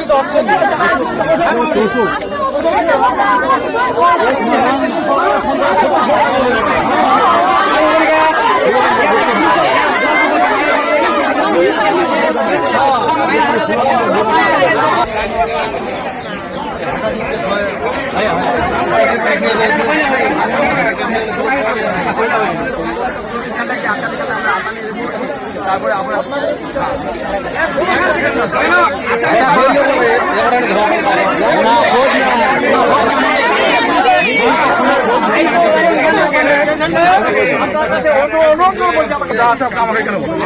রাস্তা বন্ধ করবেন না, রাস্তাটা বাদ দিয়ে এখান থেকে নিয়ে চলে যান। আমি আপনাকে আপনি এখানে আপনারা আপনাকে আমাকে আপনি একটা আমি তো বলছি স্যার, আপনি একটা কথা বললেন কলকাতা, ঠিক আছে কলকাতা, কিন্তু আসামের বাড়ি তো এখানকার, ছেলেরা বাড়ি এখানকার, তাইলে তো আমরা এখানে আন্দোলন করতাম। রাস্তা খালি করা হয়, রাস্তা খালি করে আসলে কত দেখবে আমার ট্রেন দেখ কত দূর আসলে আসলে কত দূর আমরা দেখবো তো পুজো করে অলরেডি ছাড়ে বলে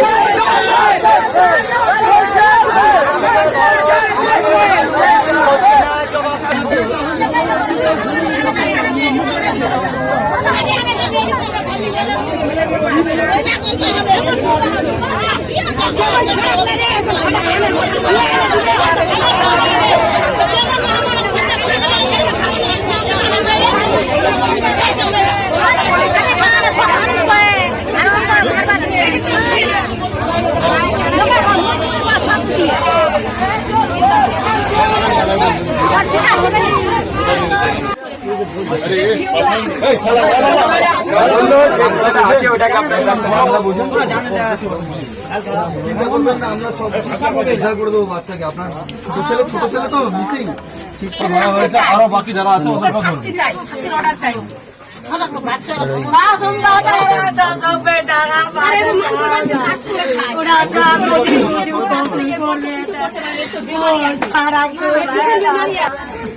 তার বাচ্চাটাকে পয়সা দিয়ে নিয়ে গেল, বলছে আমি তোকে পয়সা দেবো খাবার জন্য, চলে আমার সাথে কাজে গিয়েছিল অন্য বাড়িতে। হ্যালো তারপরে বাচ্চাটাকে নিয়ে গেছে। হ্যালো এই ডানে করছি পুলিশ ইনফরমেশন আছে তো কলকাতা পুলিশ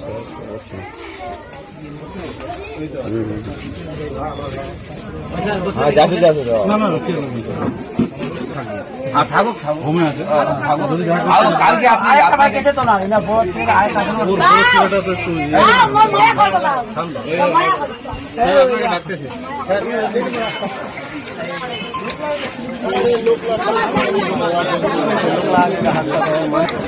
একে বলে দাও না, কাউকে বলে দাও তুমি চেঞ্জ করবো এখানে করে বিদ্যুৎ এখানে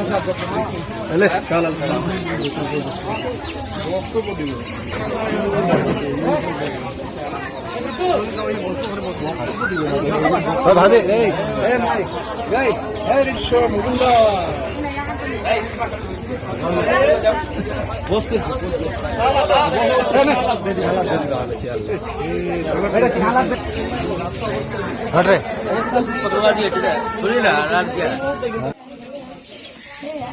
गिर कान गए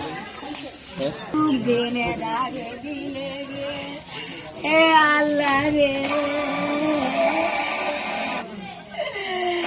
আল্লাহ বানিয়া চুয়া তেরা দুনিয়া এ মোর বাংলা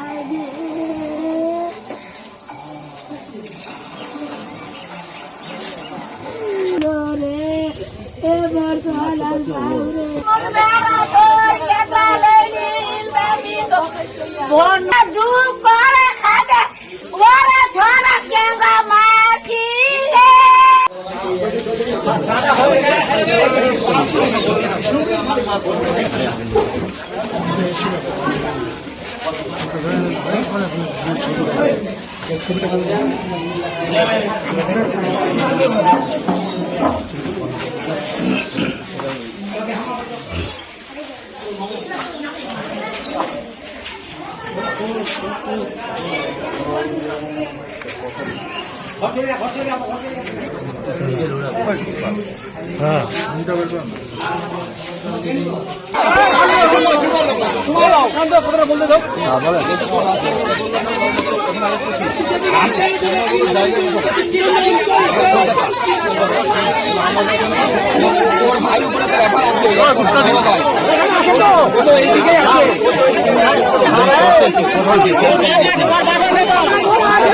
ওর বাবা আছে তো বাবা আছে বাড়িতে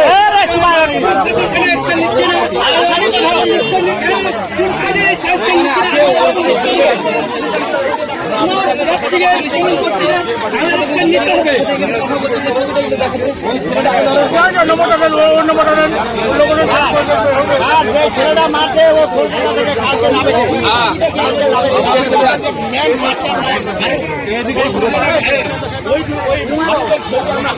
মোবাইলে কাটাইছি কিন্তু মানে দেখলাম আছে আমরা খবর পাচ্ছি দেখলাম মানে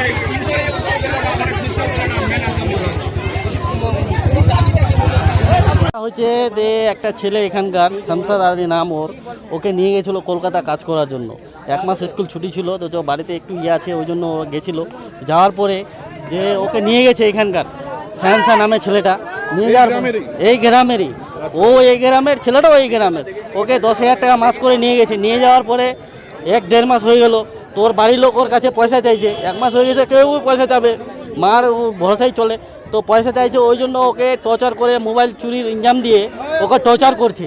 টর্চার করে ওকে মারে দিচ্ছে কি ফেলে দিচ্ছে কি করছে সেটা এখন আমরা এখানে আছি। এটা মনে হয় 8 দিন হয়ে গেল, 8 দিন থেকে চলছে। এখানে এটাই যেন হচ্ছে যে ছেলেটাকে কেন 8 দিন থেকে এখনো রিটার্ন নিয়ে আসা হচ্ছে না কেন? পুলিশ কিছু কথা শুনছে না। পুলিশ বলছে ওখানে এই করতে হবে, এখানে এফআইআর করছি, পুলিশও কিছু করতেছে না।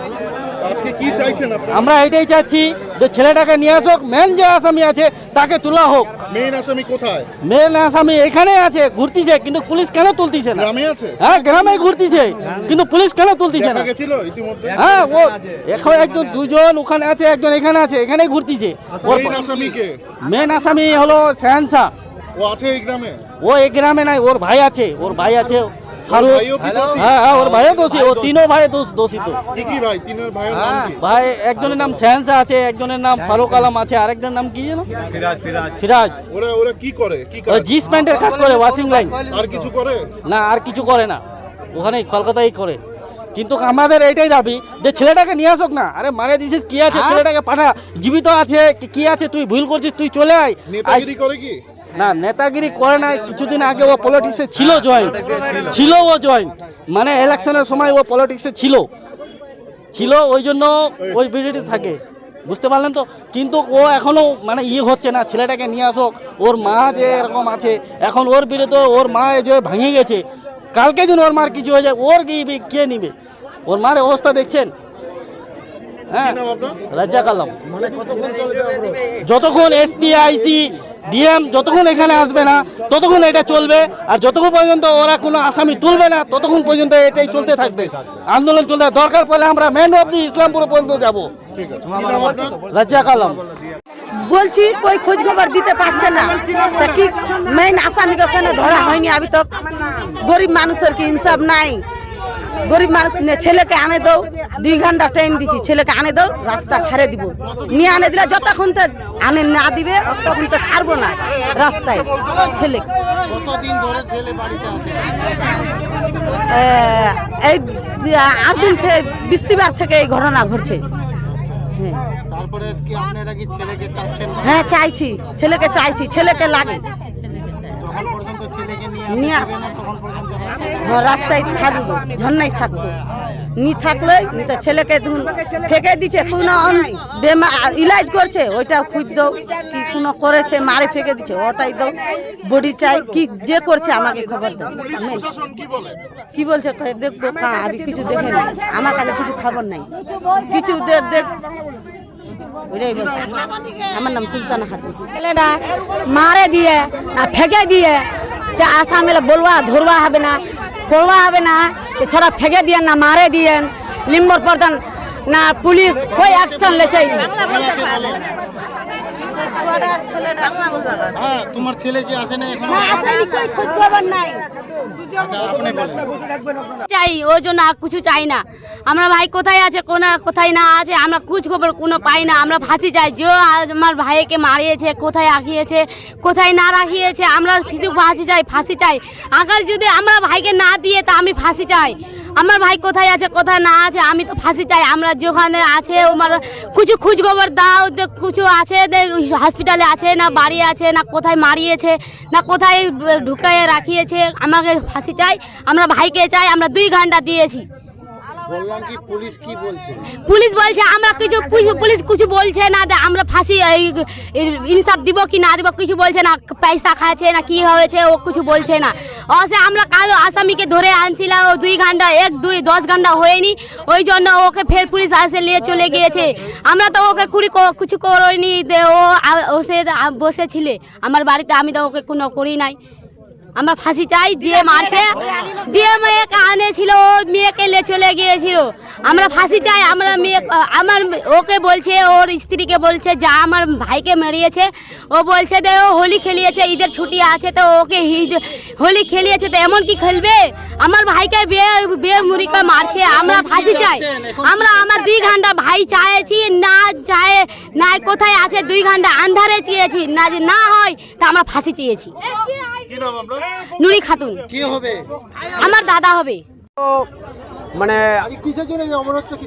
এটা অবরোধ করা হয়েছে যে প্রায় 8 দিন আগে যে ঘটনাটা এখানে ঘটেছে, বাচ্চাটাকে যেভাবে নির্যাতন করে, অত্যাচার করে, ঝুলে কারেন্টের শক দিয়ে আমরা ভিডিওটাতে দেখেছি, একটা মর্মান্তিক ঘটনা। এখানে অবরোধ করা হয়েছে 8 দিন হয়ে গেল, কিন্তু বাচ্চাটার কোনো খবর আজ অবধি পাওয়া যাচ্ছে না।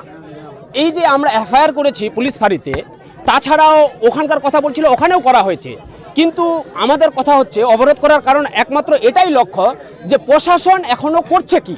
আমরা না বডিটা পাচ্ছি না বাচ্চাটাকে পাচ্ছি। উপরওয়ালা বা ভগবান আল্লাহ না করুক যে ছেলেটা কিছু একটা হয়ে যাক, কারণ কেউ এখনও সঠিক খবরটা পায়নি যে বাচ্চাটা আছে না নেই। কিন্তু যদিও আছে বা নেই, তাহলে আমরা সেটা পাচ্ছি না কেন? প্রশাসন করছে কি? আজ থেকে 3 দিন হয়ে গেল ভিডিওটা পাওয়ার, এফআইআর করা হয়ে গেল, কলকাতায়ও করা হলো, এখনও আসামিগুলো ঘুরে বেড়াচ্ছে, চারদিকে ঘুরছে, খবর পাওয়া যাচ্ছে। প্রশাসন করছে কি? প্রশাসন আমাদের সেই সম্পর্কে কোনো রকমের তথ্য দিচ্ছে না, আশ্বাস দিচ্ছে না। হয় আপনারা গণমাধ্যম, আপনারা আমাদের সহযোগিতা করুন, আমাদের সাথে থাকুন, পাশে থাকুন, আমাদের উপযুক্ত একটা জাস্টিস বিচার দেওয়ার ব্যবস্থা করুন। যতক্ষণ পর্যন্ত এখানে আইসি সাহেব বা ওর থেকে বড় উচ্চ অধিকারী যারা আছেন, যারা যতক্ষণ পর্যন্ত এখানে না আসছেন, আমাদের আশ্বাস না দিচ্ছেন, ততক্ষণ পর্যন্ত কিন্তু আমাদের অবরোধ চলতে থাকবে। মূল অভিযুক্তের নাম কি? মূল অভিযোগ যিনি, তা আমরা যতদূর জানি যে এটা যে জিন্সের অভিযুক্ত একটা ফ্যাক্টরি ছিল, যে মালিক সাহেনসা, যতটুকু জেনেছি সাহেনসা, তার সাথে জড়িত তার আরও ভাইয়েরা আছে, পার্শ্ববর্তী 2-1 জন আরও আছে যারা ওই ফ্যাক্টরিতে গিয়ে বাচ্চাটাকে মারধর করেছে, যতটুকু শুনতে পেরেছি এবং ভিডিওতে দেখেছি। কি প্রভাবশালী এলাকা? না, কোনো প্রভাবশালী না, এটা মাতব্বরি, এটা জানোয়ারমূলক কাজ। এটা কোনো এক নেই যে বাচ্চাদেরকে এইভাবে অত্যাচার করানো, জানে না, শিক্ষার অভাব, অশিক্ষিত, কুশিক্ষা, কুসংস্কারে আবদ্ধ। ঝোপঝাড় থেকে বাইক উদ্ধার ঘিরেই প্রথমে হয় গুঞ্জন। স্থানীয়দের অভিযোগের ভিত্তিতে ছুটে আসে ময়নাগুড়ি থানার আইসি সহ বিশাল পুলিশ বাহিনী। তারপরে একে একে রহস্য উদ্ঘাটনের নামে জলপাইগুড়ি জেলা পুলিশ ময়নাগুড়ির ব্রহ্মপুর এলাকায় এক বাড়ি থেকে পাওয়া যায় মৃতদেহ। তদন্তের স্বার্থে গোটা বাড়ি ঘিরে রাখা হয় পুলিশের তরফে। এরপর মৃতদেহ পাঠিয়ে দেয়া হয় ময়না তদন্তের জন্য। গ্রামবাসীদের একাধিক অনুমান থাকলেও পুলিশ প্রশাসনের তরফে এখনো পর্যন্ত মৃতদেহের নাম, পরিচয় ও এই মৃত্যুর কারণ সম্পর্কে পরিষ্কার করানো হয়নি। ঘটনাস্থলে একদিকে পুলিশি তৎপরতা, অন্যদিকে সাধারণ জনতার জমায়েত।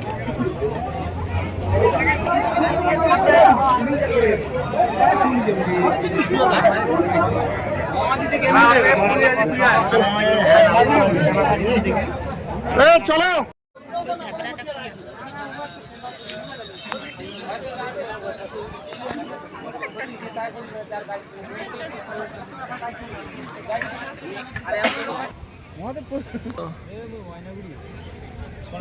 নাসির ঘাট ইয়ে মুখ কথা বলতে আউটপোস্ট পুলিশের ঠিকই তো আউটপোস্টটা ঢুকে নেবে।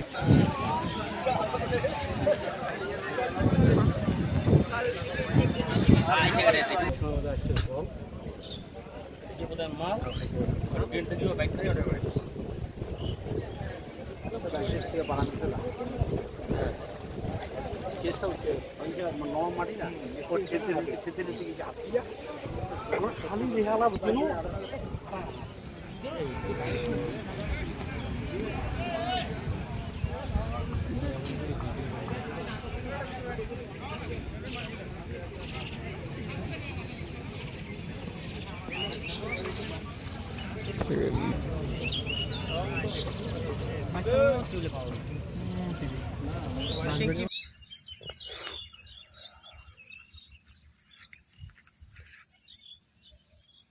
এই যে বাজার, এই পাট ক্ষেত, এই যে সেই সব কিছু, এই যে জঙ্গল, এই যে দেখো কোথায় লুকায় রাখছে বাইকটা, হয়তো নিয়ে যাইতে পারে নাই, এখানে ফেলাই দিয়েছে। এই যে রেল লাইন, এই রেল লাইনের পুকুরের পাশে এই যে বাইকটা।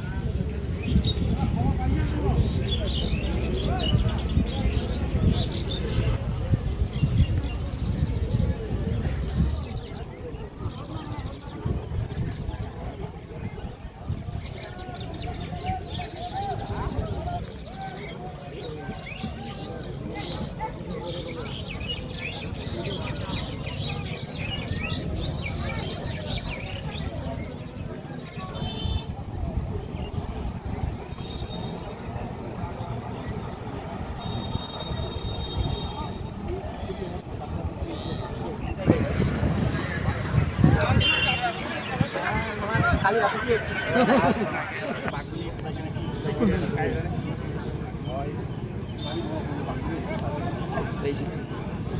আরে হবু হুদি রে আপডেট পাইনি হ্যাঁ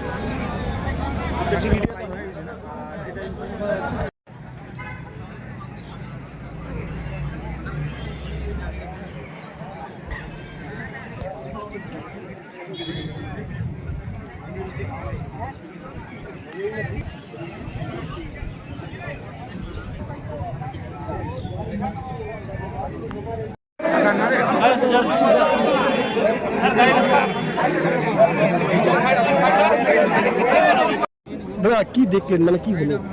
এখানে যেটা দেখলাম একটা লাশ পাওয়া গেছে, এই পরিমল রায়ের বাড়ি, অনুপুর বাজার। খুবই দেখা হলো। এখন লাশটা যে কার সেটা তো আনুমানিক এখন চেনা যায়নি এখন। কোনো কি কারণ জানতে পারলেন? কারণ এখন কেমন করে বুঝবো? কারণ তো না জানাতে এখন পুলিশই সেটা বলতে পারবে কোন সূত্র ধরে, যেহেতু বাড়ির মালিক নেই। বাড়িতে যে বাড়ির বাবা মালিক কি বলে তোমার যে পরিমল রায়, ওনার মা নাকি থানায় কাস্টডিতে আছে, আর ওই ওনার ছেলে একজন ছোট সেও আছে, ঠিক আছে। আপনি তো প্রতিবেশী। হ্যাঁ। এর আগে কি মানে এই বাড়ির লোকজন এখানেই থাকতো? হ্যাঁ, এখানে যাচ্ছে মোটামুটি 5-7 বছর থেকে এখানে থাকে। আবার বৌমাটা আসামে বাড়ি, আসামেও যায়, এখানে থাকে। এখান থেকে এরা ইয়ে করতেছে। আগামী 2-3 দিন আগে আমি দেখলাম, আমার চোখেই পড়ছিল 2-3 দিন আগে দেখলাম, কথা না জানি না। আজকে হঠাৎ করে শুনলাম এরকম ঘটনা, একটা বাইক পাওয়া গেছে, বাইকটাকে কেন্দ্র করে এত কিছু। মানে এতটা হারিম করা ঘটনা কিভাবে দেখছেন? এটা তো আমরাই অবাক হয়ে গেলাম যে গৌরবপুরের মুখে এত বড় একটা ঘটনা ঘটবে আশা করিনি, ঠিক আছে। আজকে মানে মোটামুটি ব্লক জুড়ে এরকম ঘটনা এখন দেখা যায়নি, যেটা আজকে গৌরবপুরের মুখে দেখা হবে।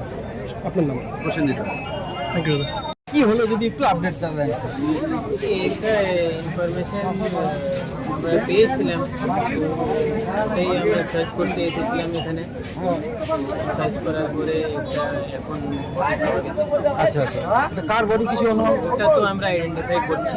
আচ্ছা, আইডেন্টিফাই করছি। এখনো তো পাওয়া গেছে, তো মাটিতে ছিল, তো এখন আইডেন্টিফাই আমরা করে। স্যার ফরেনসিক টিম আসবে নাকি? হ্যাঁ, ফরেনসিক টিম আসবে? ফরেনসিক টিম আসবে, ফরেনসিক টিম আসবে। আর ডগ স্কোয়াড বা এইসব?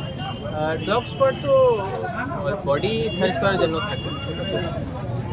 বডি তো পাওয়া গেছে। Thank you sir. প্রায় মাসখানেক হতে চলল উচ্চ মাধ্যমিক পরীক্ষার রেজাল্ট বের হয়েছে, তবে এখনও কলেজে ভর্তি প্রক্রিয়া শুরু হয়নি।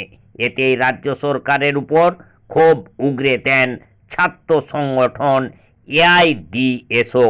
গোটা রাজ্যের পাশাপাশি সোমবার বিকেলে সংগঠনের পক্ষ থেকে স্টেশন রোডের দলীয় কার্যালয় থেকে একটি বিক্ষোভ মিছিল বের করা হয়।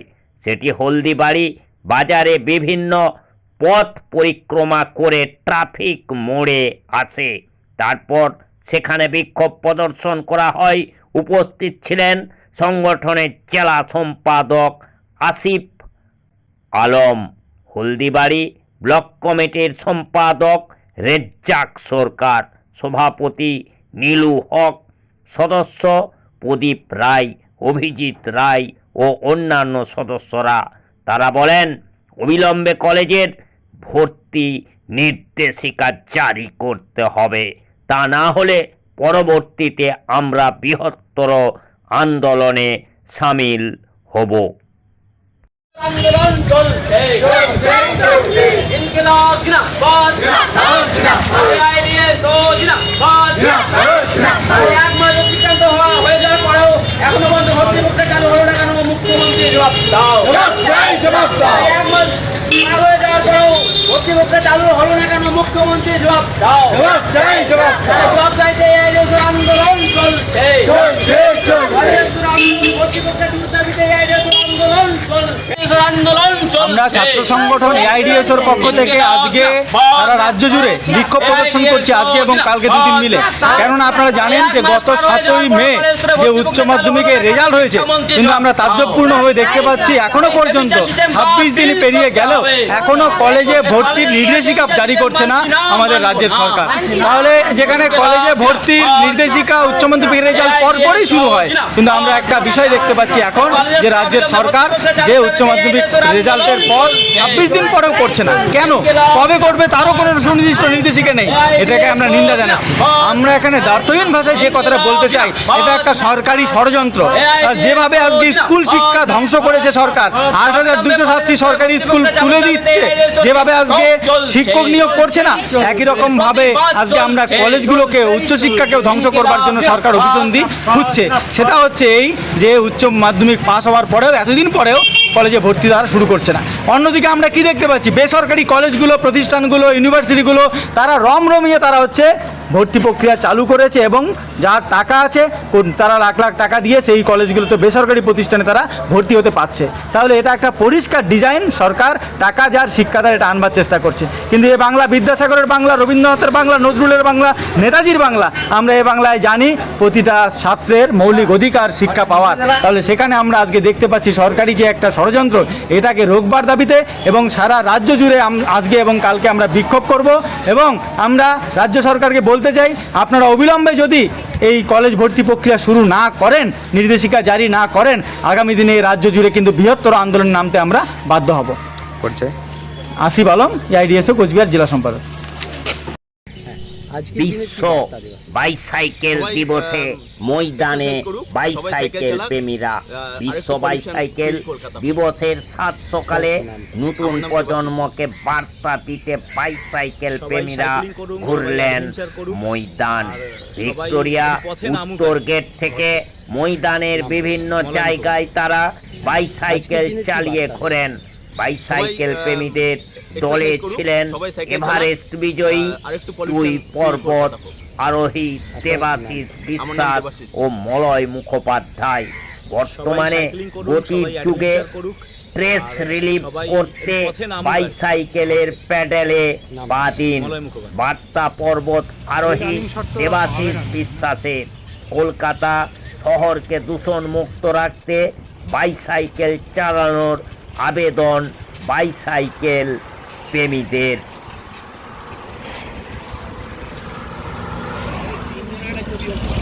হ্যাঁ আছে তো, দেবাশিসটাকে বাদ দিলে 3 জন হয়ে যাবে। ওকে ওকে, টাটা টাটা। একদম একদম।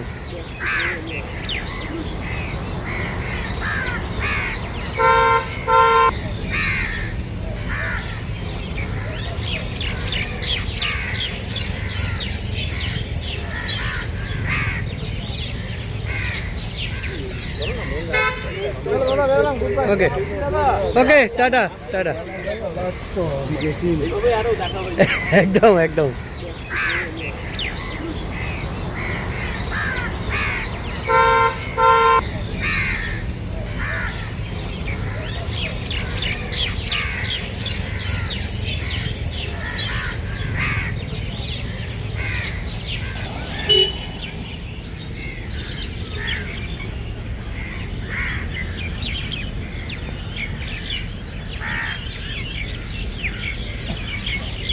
এদিক একটা রাউন্ড হোক, আরেকটা রাউন্ড।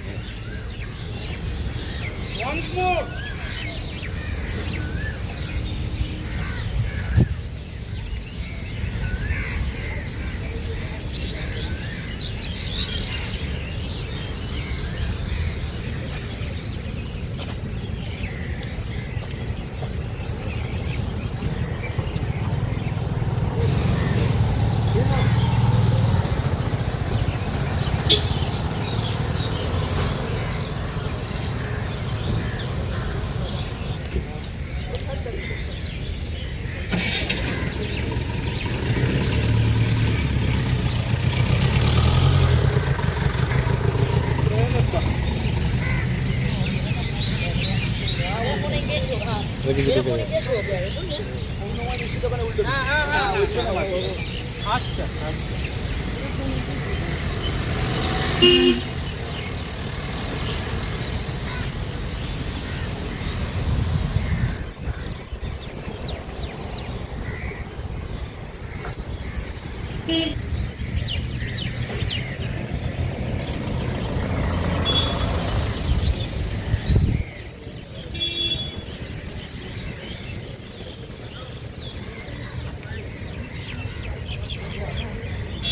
রেডি?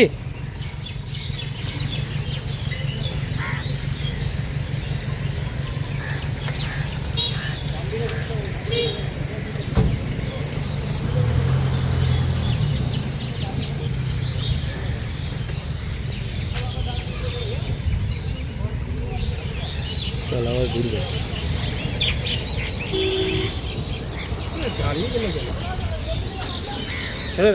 দাও দাও, এদিকে যদি আসে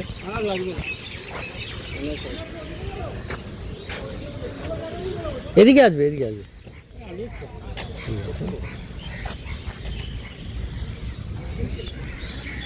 এদিকে উঠে আসো, এদিকে উঠে আসো, এই এদিকে উঠে আসো, এইটা পেয়ে যাবে।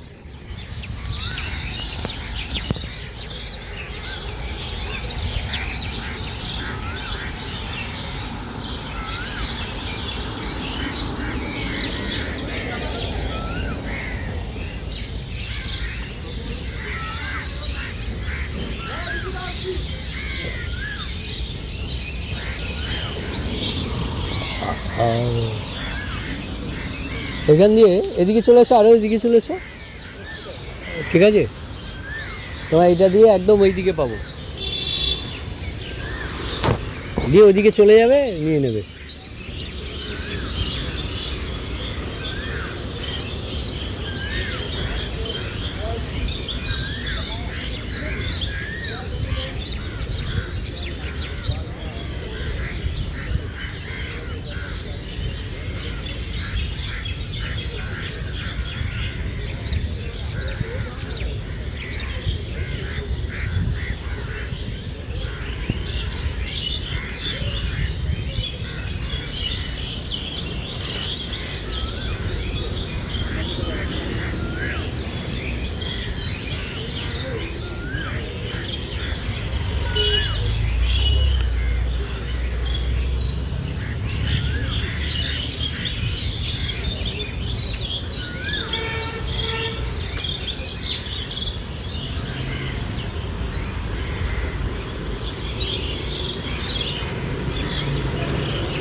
যাবো? ব্যাস ব্যাস, একটু দাঁড়াও, সাইকেলে বসবো নাকি? না হ্যাঁ এমনি বিশ্ব।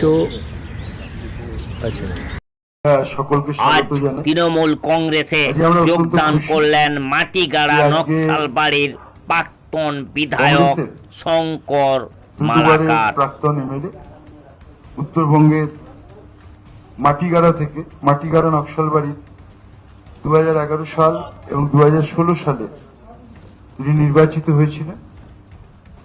দার্জিলিং জেলা কংগ্রেসের তিনি সভাপতি বর্তমানেও ছিলেন গতকাল পর্যন্ত প্রায় 20 বছর, এআইসিসির মেম্বার প্রায় 15 বছর, উত্তরবঙ্গের অবজারভার ছিলেন 15 বছর। আজকে তিনি কংগ্রেস ছেড়ে মমতা বন্দ্যোপাধ্যায়ের আদর্শে অনুপ্রাণিত হয়ে আজকে মমতা বন্দ্যোপাধ্যায়ের উন্নয়ন যজ্ঞে সামিল হচ্ছেন। এটা অত্যন্ত, এবং আমরা আমাদের দলনেত্রী, সভানেত্রী মমতা বন্দ্যোপাধ্যায় এবং আমাদের মামাটি মানুষের তরফ থেকে, আমাদের তৃণমূল কংগ্রেসের তরফ থেকে আমাদের সভাপতি সুব্রত বক্সী রয়েছেন, সহসভাপতি রয়েছেন জয়প্রকাশ মজুমদার, দলের আরেকজন সম্পাদক রয়েছেন বৈশানাথ চট্টোপাধ্যায় সহ আমরা সবাই তাকে সাদরে গ্রহণ করছি। দলনেত্রী নির্দেশ দিয়েছেন, দলনেত্রীর নির্দেশ অনুযায়ী আজকে আমরা তাকে তৃণমূল কংগ্রেসে সামিল করছি।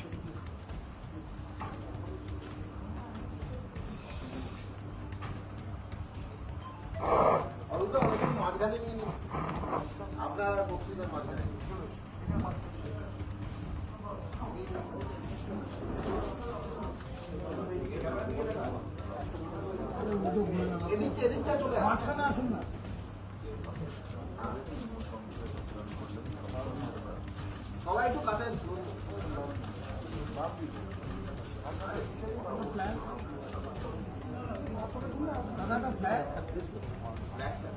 একটা ফ্ল্যাগ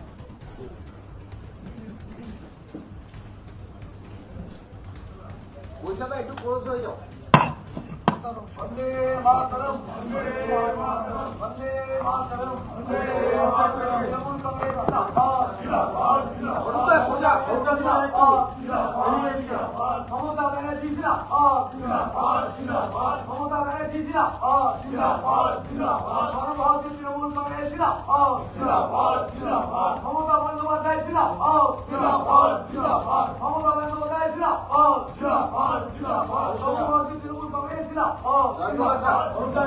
মামাটি মানুষ জিন্দাবাদ, জিন্দাবাদ, জিন্দাবাদ। মামাটি মানুষ জিন্দাবাদ, জিন্দাবাদ, জিন্দাবাদ। মামাটি মানুষ জিন্দাবাদ, জিন্দাবাদ, জিন্দাবাদ।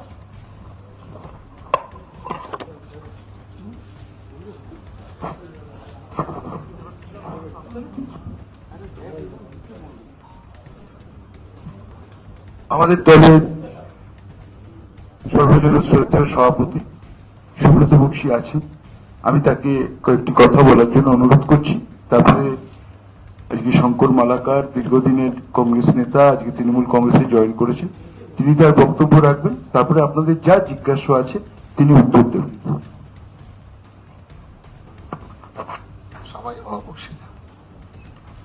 নমস্কার। রাজ্য তৃণমূল কংগ্রেসের পক্ষ থেকে সর্বোপরি আমাদের শ্রদ্ধেয় নেত্রী শ্রীমতী মমতা বন্দ্যোপাধ্যায় অনুমোদন ক্রমে আজকে শঙ্কর মালাকার দার্জিলিং জেলায়, যিনি 15 বছরের উপর প্রায় 20 বছর সভাপতি ছিলেন এবং দুবারের প্রাক্তন বিধায়ক, তিনি আজকে অন্তর্ভুক্তি হয়েছেন। তাকে অন্তর্ভুক্তি করে এটা নিশ্চিত যে উত্তর বাংলায় আমরা শক্তিশালী হতে পারব। কাজেই তার এই অন্তর্ভুক্তির তার কারণটাই হচ্ছে উন্নয়ন কর্মযজ্ঞে সামিল হয়ে তিনি সহমত পোষণ করেছেন বলে তিনি আজকে দার্জিলিং কংগ্রেসের পক্ষ থেকে আজকে আমাদের দলে যোগদান করছেন। নমস্কার। এবার কেন তিনি দীর্ঘদিন কংগ্রেস ছিলেন, কংগ্রেস ছেড়ে কেন আজকে মমতা ব্যানার্জির আদর্শ অনুপ্রাণিত হয়ে কেন আজকে তিনি মমতা বন্দ্যোপাধ্যায়ের উন্নয়ন যজ্ঞে সামিল হন, তিনি তার বক্তব্য রাখবেন। প্রাক্তন বিধায়ক, দার্জিলিং জেলার 20 বছরের কংগ্রেসের সভাপতি, 15 বছরের এআইসিসির মেম্বার, 15 বছরের উত্তরবঙ্গের অবজারভার শঙ্কর মালাকার। আপনাদের সবাইকে নমস্কার। 2014 সাল থেকে বিজেপি যখন কেন্দ্রে ক্ষমতায় আসে, তারপর উত্তরবঙ্গ নিয়ে যে ছাড়খাড় করছে, একদিকে কামতাপুরী রাজ্যের লোভ দেখানো হচ্ছে, একদিকে গোর্খাল্যান্ডের লোভ দেখানো হচ্ছে, একদিকে উত্তরবঙ্গের আলাদা রাজ্যের লোভ দেখানো হচ্ছে। বিজেপি দীর্ঘদিন ধরে উত্তরবঙ্গের সহজ সরল মানুষগুলোকে এই ধরনের লোভ দেখিয়ে ছাড়খাড় করছে। আমি মনে করি বিজেপির সাথে লড়াই করতে গেলে কংগ্রেস থেকে হবে না, একমাত্র মমতা বন্দ্যোপাধ্যায়ের নেতৃত্বে তৃণমূল কংগ্রেস উত্তরবঙ্গে যে ছাড়খাড় করছে বিজেপি, তার বিরুদ্ধে লড়াই করতে পারবে। এক। দুই হচ্ছে, আমি মনে করি আমি 10 বছর বিধায়ক ছিলাম, বিরোধী দলে ছিলাম, মানুষের কোনো সেবা করতে পারিনি, মানুষের কোনো পরিষেবা দিতে পারিনি। আমি মনে করি আমার অভিজ্ঞতার মধ্যে দিয়ে যে শাসক দলে না থাকলে মানুষকে কোনো পরিষেবা দেওয়া যায় না এবং মানুষের থেকে বিচ্ছিন্ন হয়ে যাচ্ছে। তাই আমি মনে করি মমতা ব্যানার্জি সারা বাংলা এবং উত্তরবঙ্গের যে উন্নয়নের যে উন্নয়নের যে উন্মাদনা শুরু করেছে, যে উন্নয়ন হচ্ছে, সেই উন্নয়নে সামিল হয়ে আমি আগামী দিনে মমতা বন্দ্যোপাধ্যায়ের নেতৃত্বে আমি তৃণমূল কংগ্রেসে কাজ করতে চাই এবং আমার দৃঢ় বিশ্বাস আগামী দিনে উত্তরবঙ্গের তৃণমূল দল শক্তিশালী হবে এবং বিজেপিকে আমরা নিশ্চিতভাবে পরাস্ত করতে পারব।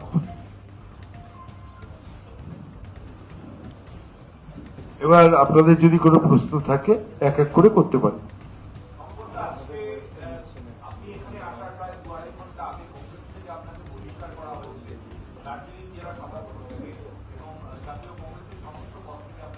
আমি গতকালকে মল্লিকার্জুন খড়গেকে হোয়াটসঅ্যাপের মাধ্যমে